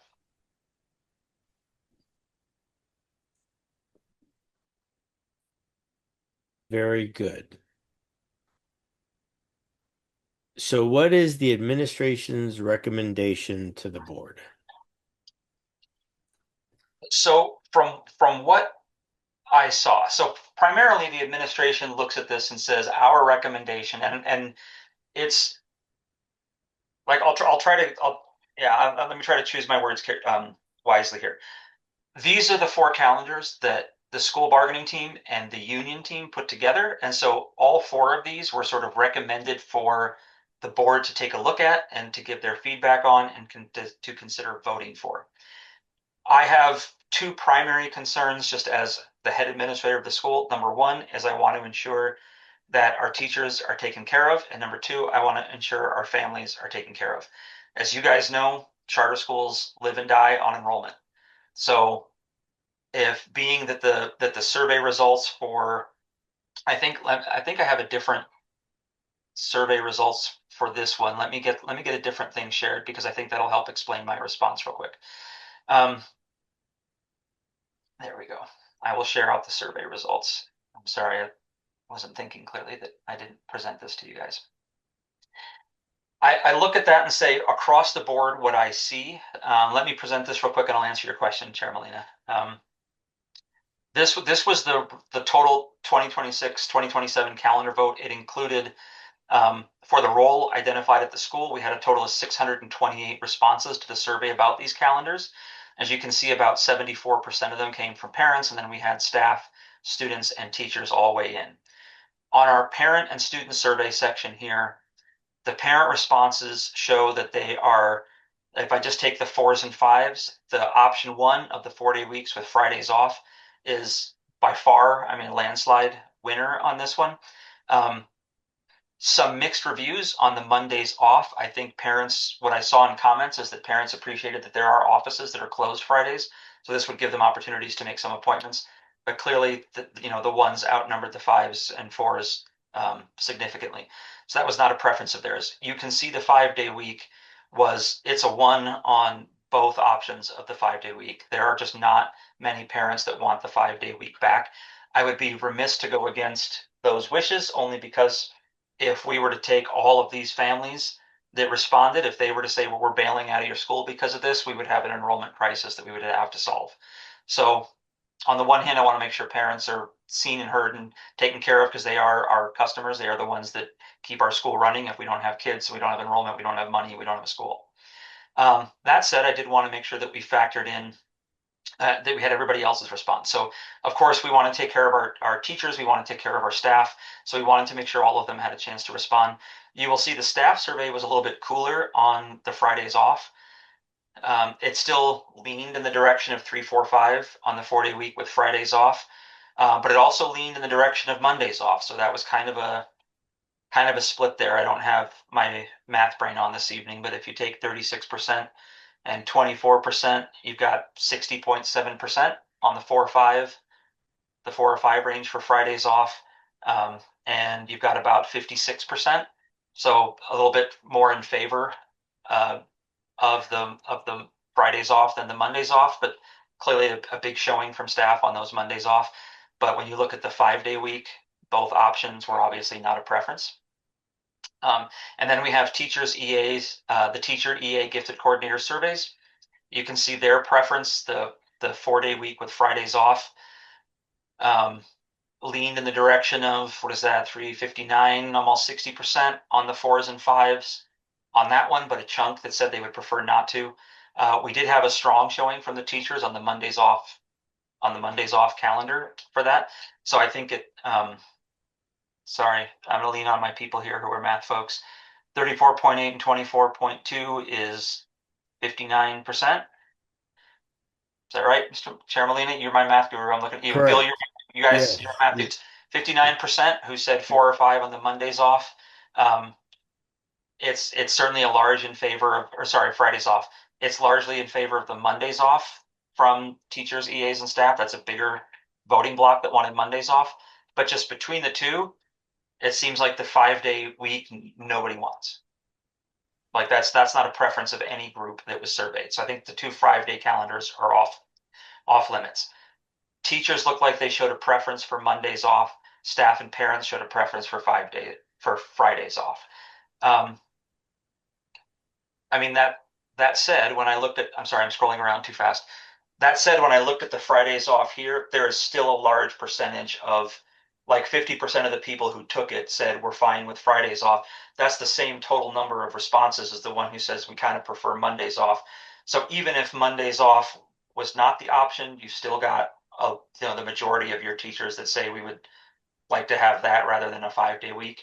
But a fair shout out, the Mondays was a creative idea. I hear what Karen's saying relevant to it sort of solves the consistency problem in one sense, but creates a different one in a different sense. It just creates a different consistency problem. It's just how that consistency problem manifests in the calendars. Yep. So I'm yeah, I think that's. Did you want a more succinct response? I'm sorry. You want me to tie that in a knot and give it to you? Thank you for that wrap up there. So it seems to me that the motion will be for a 4-day week. Are we also voting on which day? Or are we just voting on a 4-day week and letting all of you all figure out the Friday, Monday deal? Essentially, the board has to approve a calendar because Got that is the calendar that will get submitted to the PED. Okay. So it's got to Okay. be one of those 4 calendars.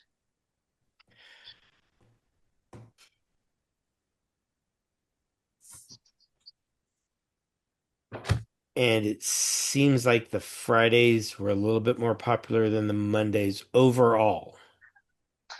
Yes, significantly more so from our parents, a little And more so staff. from our staff, and Mondays off were a little bit more preference from our teachers. Yeah. Okay. All right. Well, let's open it up for discussion by putting a motion out there. I move to approve a 4-day calendar with Fridays off. And a second doesn't mean you approve it. It just means that you think it's worthy of a discussion. I'll second. Thank you, Miss Heather.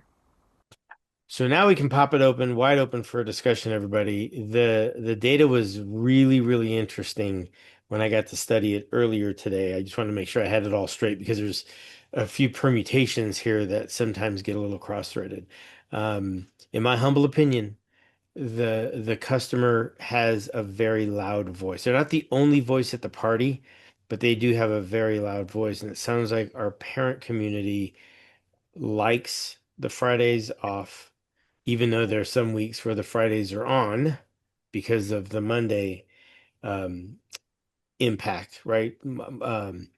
President's Day, Martin Luther King Day, those types of Mondays then force a Friday to happen. I thought the Monday off was a really creative look. I thought that was really, really creative. But even that one still had us coming to school on Mondays.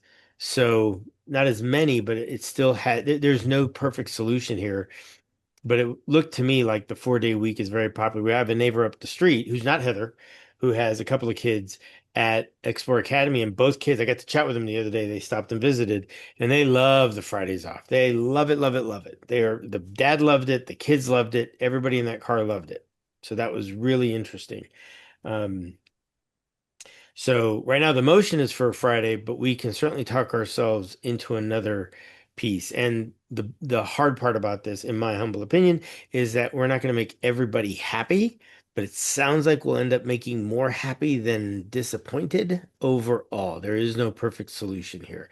I'm just thrilled that folks really like the 4-day week as much as they did because there's so much doubt and worry when we first launched it a year ago.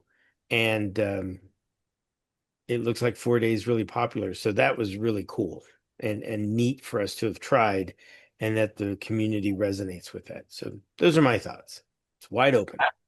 I will add something just real quick to what you mentioned, Chair Molina. I think if I count, and if the calendars are there for everyone to look at, I think if I look at the Fridays off, they would have a total of 6 Fridays that they would have to be in school due to Monday holidays.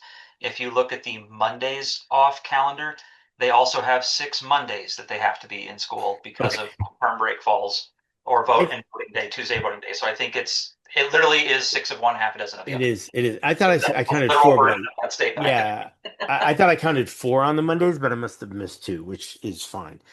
So yeah, it really is six of one, half a dozen of the other. So we don't, as much as Mondays were a creative solution, we just shifted the days from a Friday to a Monday. So, all right. Further discussion, questions from the board, please.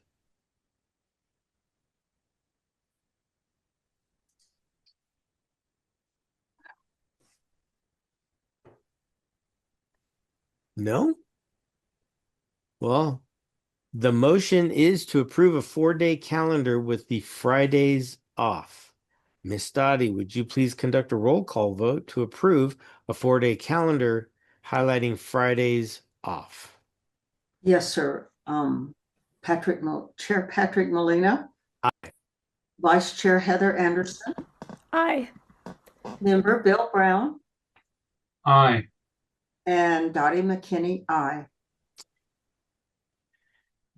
Let it be said, let it be done. That is our calendar for 2027. So thank you all for that robust conversation from Jake and all of the math. Really very, very interesting. I was not anticipating those results from faculty, staff, and families. So really neat. We might have started something here. Outstanding. We move on to item E because we've already taken care of item D, and that is the policy updates with regards to financial policies and procedures and bulk purchasing capitalization. I can present those, or Karen can. Essentially, our business office and Ms. Horner, myself, the group of us uh, set up and drafted a financial policies and procedures manual. I think for those who took a look at our audits, you will have seen that one of the chief concerns that was identified in the audit finding was that it said lack of internal procedures and controls. So I had written to our business office, and Ms. Werner had drafted something maybe back in November, I think. And I sort of took that and worked on it a little bit, sent it to the business office. They came back with something that they've worked on, and we're presented a policies and procedures manual to be approved by the board that goes through, it essentially sets us up for success to ensure we have those financial controls and policies in there. This is mostly directed and guided by our business manager. It's her office, and in consultation with Vertex Education that went through this. I think my initial document was like 6 pages. I don't remember how long Ms. Werner's was. This became a 39-page document. So I almost go with, when it comes to financial policy procedures, more pages wins, because it's more spelled out, more procedures that are spelled out. And we already took a version of this and began training our new CPO, which should be approved by the PEC on Friday, to make sure purchasing is happening the way it's supposed to. But it was provided ahead of time to see if you would approve adopting this as our financial policies and procedures manual. Which then begs the question to the board, did everybody get an opportunity to go through both? Mhm. Okay. Bill, Heather, did you get an opportunity to go through them? I obviously spent a little bit more time on the purchasing one because that's my cup of tea. I did go through the financial policies as well, and those seem all fair and reasonable and documented, thank goodness. Mhm. I didn't see anything glaring, but I was hoping Bill might have looked at it a little bit more carefully to make sure we didn't goof anything up or make promises we either couldn't keep or missed a promise we should be keeping. I didn't see anything we were missing. I can't say that I read every single word on the page. I reviewed it, scrolled through it. Okay. The only thing about I will point to on the bulk purchasing policy, I had to get some clarification on this. I'm sure Dottie, Patrick, Bill, you have more experience in it, but it was that specific dollar amount that we essentially don't capitalize unless it's a bulk purchase exceeding 20,000. I don't know typically what that number is. And so I did ask for some guidance from business office. Where do you see that? They work with a lot of small charter schools. So they're like, if it's 1% of your budget, then it's, but for us, that's like you'd have to hit $180,000 purchase to get to that. And so I don't know if that's the right number to put in there for it. So I wanted to just put that out there. I'm unfamiliar enough with it to know whether that is a good number to put as our capitalized number. So what you're asking for is signature authority, right? Um, Well, yeah, this is when it starts being identified as a capital asset listed for the right, school. right. So, yeah.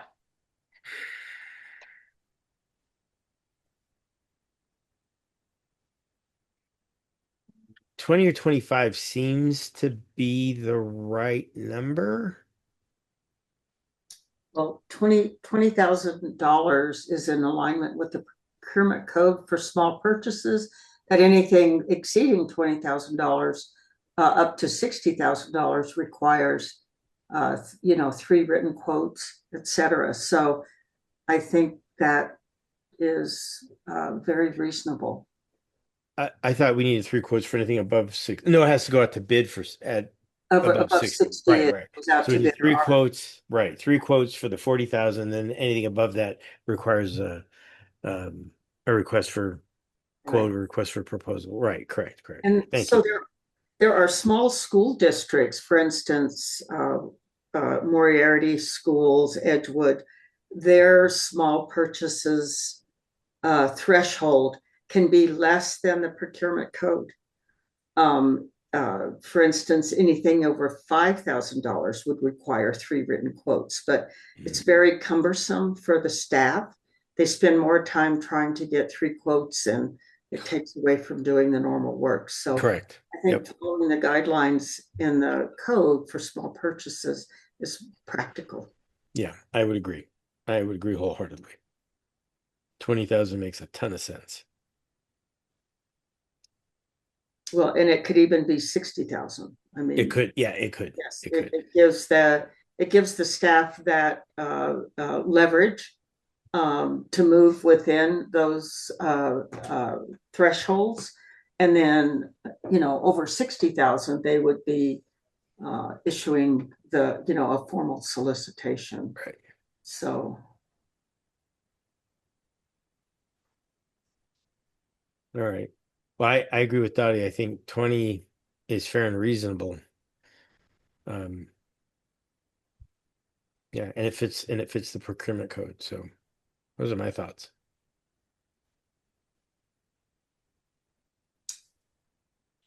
All right. Well, then I move to approve the financial policies and procedures manual and the bulk purchasing capitalization policy as presented and reviewed by the board. A second, please. I'll second. Thank you, Bill. So any further questions, thoughts? As you well know, a lot of these documents are living documents. We can always come back and amend them and change them as business happens. So this is not written in stone, but it certainly gives us a wonderful baseline from which to continue to develop. And the finance committee will continue to look at these now that we've got them and make any tweaks and bring those to the board as well, especially if we find ourselves in a pinch point. So I think this is a great baseline. Appreciate the work that's gone into it. Yeah, absolutely, 100%. Any further comments, questions, or discussion, fellow board members?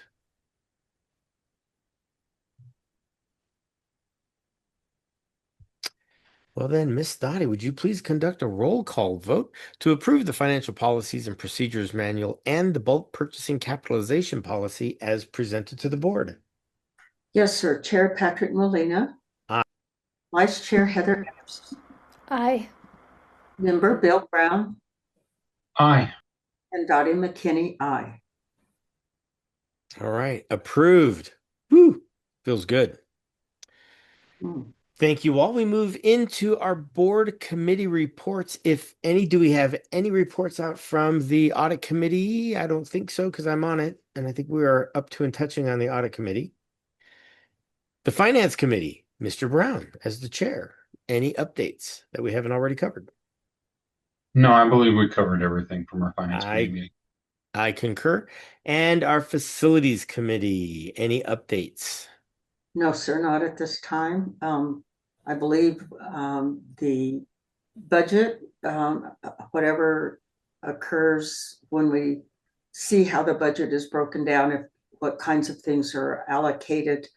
I probably Heather and I need, Miss Anderson and I need to visit with Ralph. Colander. Yep. Yep, Ralph and Mr. Colander to get that punch list sorted out. Okay. Absolutely, absolutely. So we'll look forward to that report going forward. I will ask an unfair question, but do we have a ribbon cutting for the gym and the black box in the near future, Oh, Mr. Colander? We don't. I asked, we had a call from Jennifer Johnson, Principal Johnson at the elementary, called Ralph today to ask about whether or not she could hold the fifth grade graduation at the gym. And he said, hold that thought. I don't know if it will be ready in time, but that would push it to May. So apologies for that. And I will say, if this wasn't made clear at the closing today, it closed today. So the bond transactions are happening, which means it included as some additional funds that we had requested for essentially that whole list that the facilities committee put together. We said, can we get all of this as part of the bond transaction? And I believe all of it was approved. And so we should be able to start cracking on projects um, pretty quickly. I think within the probably by next week, all the funds will have been dispersed to the foundation so that we can begin working and designing and getting projects ready to roll. So if you don't have a facilities committee meeting coming up anytime soon, I would probably get one scheduled ASAP so Ralph can get some directions to where to start because he's got a lot of toys to play with now. Yeah. contact. Yep. And my guess is HVAC is probably way up there on that list.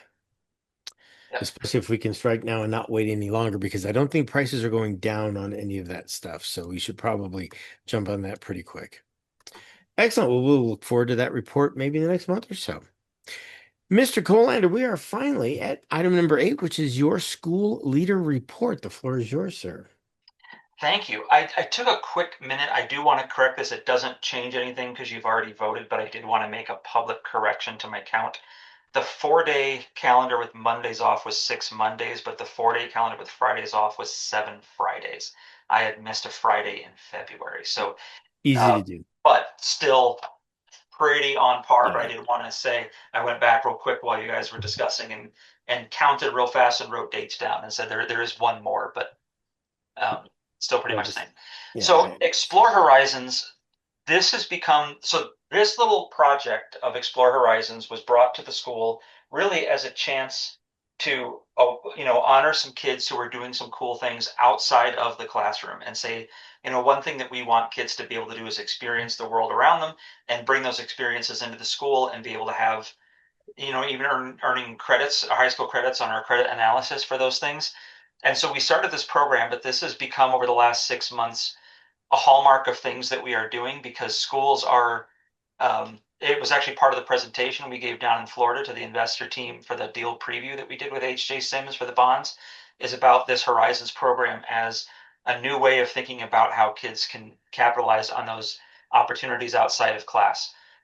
We built an Explore Horizons handbook. I have to give our director of operations lots of credit on this. She worked with Valerie Mays, our director of instruction and curriculum, to help build this out because the intent behind the handbook was to sort of solidify how do you qualify to do some of the things that you're asking to do. So really it just codifies if you want to do an internship, how do you go about that? How many credits could you earn on your analysis for the internship? What are the requirements for it? Similar for kids wanting to earn more than just a single dual credit, the state requirement. It says if you want to earn more than that, here's your eligibility requirements and the process to go about it. And the same with travel opportunities. Here's how you align that with things.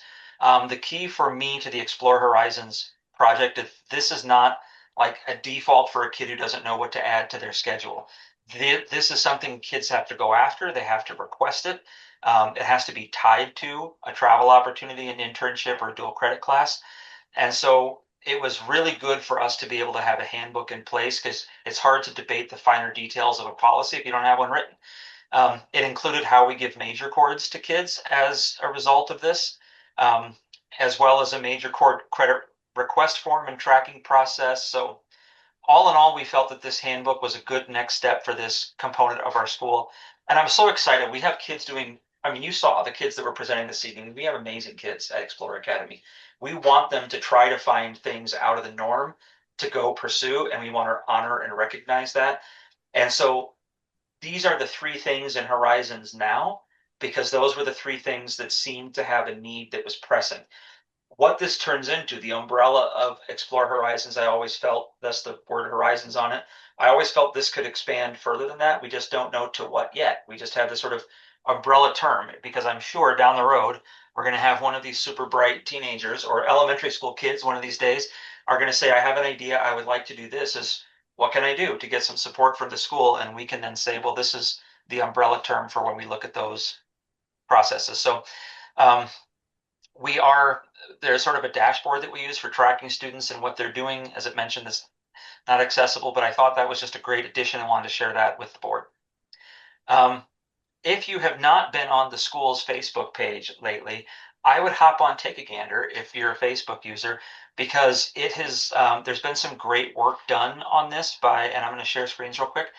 Um, as we know, we hired Miss Sierra Nee Chavez. She came on as a freelance contractor to just do some of our social media work for us. She is such a professional. I feel shy in front of her every time we meet, because she shows up with reports like these. Every month I get a report that has our Facebook metrics.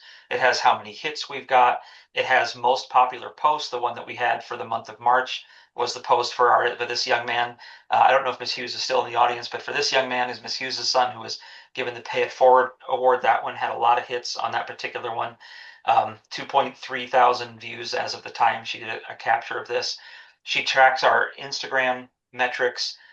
She also, same thing, Instagram top performing content was young Master Hughes. And then the boosted content performance, we had talked as a school, we didn't have money to boost content for us. And so I had to give, we had to try something. And so I said, well, let's go ahead and pay for uh, a small bit of boosted content. So in the social media world, this puts it out for people that aren't just following our Facebook page. We had 8,700 views to our Apply Today link that was put out there, 105 clicks to the link that was included on it. And I can tell you that Miss Sierra's been doing such a fantastic job. If the more recent posts have been about classrooms, she's going and doing classroom spotlights, student spotlights, teacher spotlights, and she's active on her. She'll come in and take pictures of things. She pushes. She'll send me the process has been that like I approved next week's social media content. She does a month at a time, and then every week she approves the next week's group of things. If we want to push something out, like still accepting applications or whatever, she will push those things out as part of the work, but she's sort of taken a real shine to being able to track this data for us to see the impact. That's the good news. Sad news is Miss Sierra was doing this as freelance side gig because she was looking for full-time employment. And she said there is a possibility something has landed in her lap that would peel her off of doing this work for us. But in the interim, the school did receive a $10,000 grant from the PED. We specified it specifically for marketing purposes, and I sent that request list I built together with Sierra. We sent it to Ms. Hughes and said, let's start asking for money, one of which will include a professional photographer to come do professional headshots of the administrative team so we can start using those on stuff that we advertise, architectural photography, to get pictures of the buildings, just things to build up a nice portfolio of photographs we can use for social media. She was using obviously a few AI created images because she's like, there's just not a lot that I have. And that's the safest way to avoid having to get photo releases if you don't know all the kids, is you essentially AI a couple kids into a picture with your school in the background. But we want to try to get as many pictures of our students and our kids and our faculty doing their thing. So we're looking to spend that money in that. We are requesting an additional appearance on New Mexico Living. We're trying to request a date in May. We could go in there, so we can again just talk about our school. Unfortunately, the grant has to be, not unfortunately, that was a poorly chosen word. Regretfully, we can only spend the money this fiscal year. So we were thinking about a very active online and social media campaign for July, August, September. Once kids have moved in, they might be looking for schools. They might have that first week ick with whatever school they're in and say, we wanted to think about Explore Academy again, finding a system to push out there, but the grant money doesn't cover it. Luckily, there are some things that have happened to our school, some money that we have pulled in, so we may be able to design a really healthy and robust marketing campaign for all of next year and set money aside in our budget to be able to do that. So that hopefully will be reflected in what Whitney shares with you all next week in the special meeting. But I just wanted to share this with you because I thought it was great work. I know that Katia had shared some social media reports for you. So just having something like this that we can take a look at every month and see the activity and the impact and her plan to sell the story of the school, I think has been really inspiring. And so I've appreciated her work. Agreed. Excellent. Those were the two main things. I knew tonight was going to be kind of a heavy night. Went a little bit faster than I anticipated, so I kept my comments short. But I'll go ahead and pass the time for general updates. Or sorry, I shouldn't do that. That's your role, Ms. Chair Molina. No, you're totally fine. Absolutely. Ms. Warner, the floor is yours for item B. Again, it looks like a lot, but it really isn't much. The monthly update from your directors, as always, talking about some of the tasks we're working on. Just an update on the last PEC meeting. They did approve the change of school business official to Whitney. Also went over and accepted the annual report that CSD did for last school year. And as you know, they shared a presentation and some audit findings about 4 specific schools, with Explore being one of them. So, but thankfully, I think we shared this because we might have had a meeting just after this, but Explore was not required to appear this Friday because of the response that Mr. Colander submitted. So I just linked all that on the agenda for your information. And so you can see as much or as little of that as you'd like to review. And then this Friday at the meeting, the only thing involving Explore is the approval of the change of the CPO that you approved at the last meeting. I submitted that to CSD and it's on the agenda for this Friday at the PEC meeting, but it's part of the consent agenda. And this time, since they're not talking about all your finances, I'm not as worried about the approval. I'm sure it'll just be a quick approval as part of consent. And then, of course, the governing board training status. All of you are doing very well. I don't think Jan has started much of hers, and Bill has started his. They have 10 hours to do because, or whatever it is, because of the new membership. And the rest of you have done more than you need, except Dottie, you still have one area, even though you did more hours than you need. It's showing that you need to do 1 hour in laws, policies, and procedures, even though you've done 8.5 hours because you did a lot of other stuff. Yes, I'll take care of that tomorrow. Well, just by the end of the year, but otherwise, I think chair and vice chair, you are all set for this year. So just my monthly nag about training as we get close to the end of the year. Indeed. That's it for Thank me. you. That's it for me. Yeah. I was surprised when I saw that. I thought I had all the hours, and it's like, yes, I understand. Yeah. Yeah, I've got, I don't know how many hours in one category, but Yes. And it's it does, because of the conference right. I'm looking forward to again this year. Which is not going to happen this year. It's not. No, we're not having a conference this year. That's that deal that we had. Oh, The you- three of oh, us showed up, but yes, that was in lieu of the conference this year. oh, disappointing. So yeah. So next year, July 1st, we have to all go through Canvas to get our training done because there's not a conference this year. So, Wow. and we didn't get any credit for going to that. No, we didn't. So, very good. Any questions, fellow board members, on the reports that we've heard? All right, I think that's everything there. On to board comments. Wide open for board comments. Item number 9.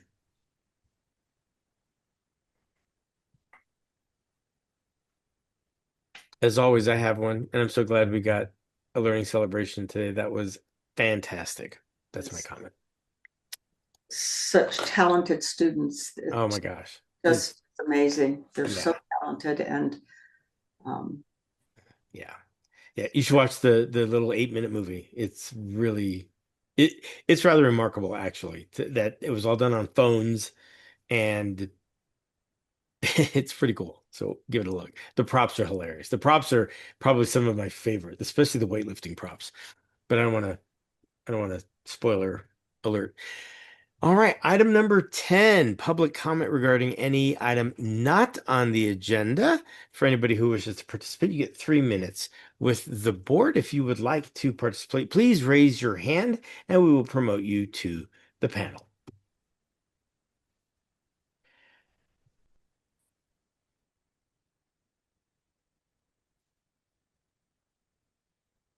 Give everybody a moment to find the button because it does go away.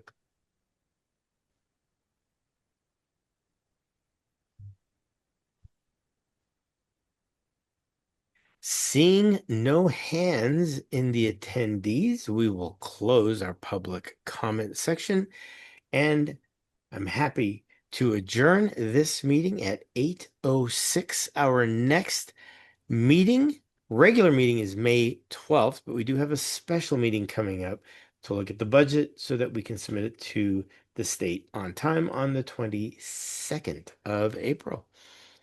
All of you, thank you so much for your time, your continued dedication, and all of your hard work. Thank you, thank you, thank you. Have a great rest of your evening.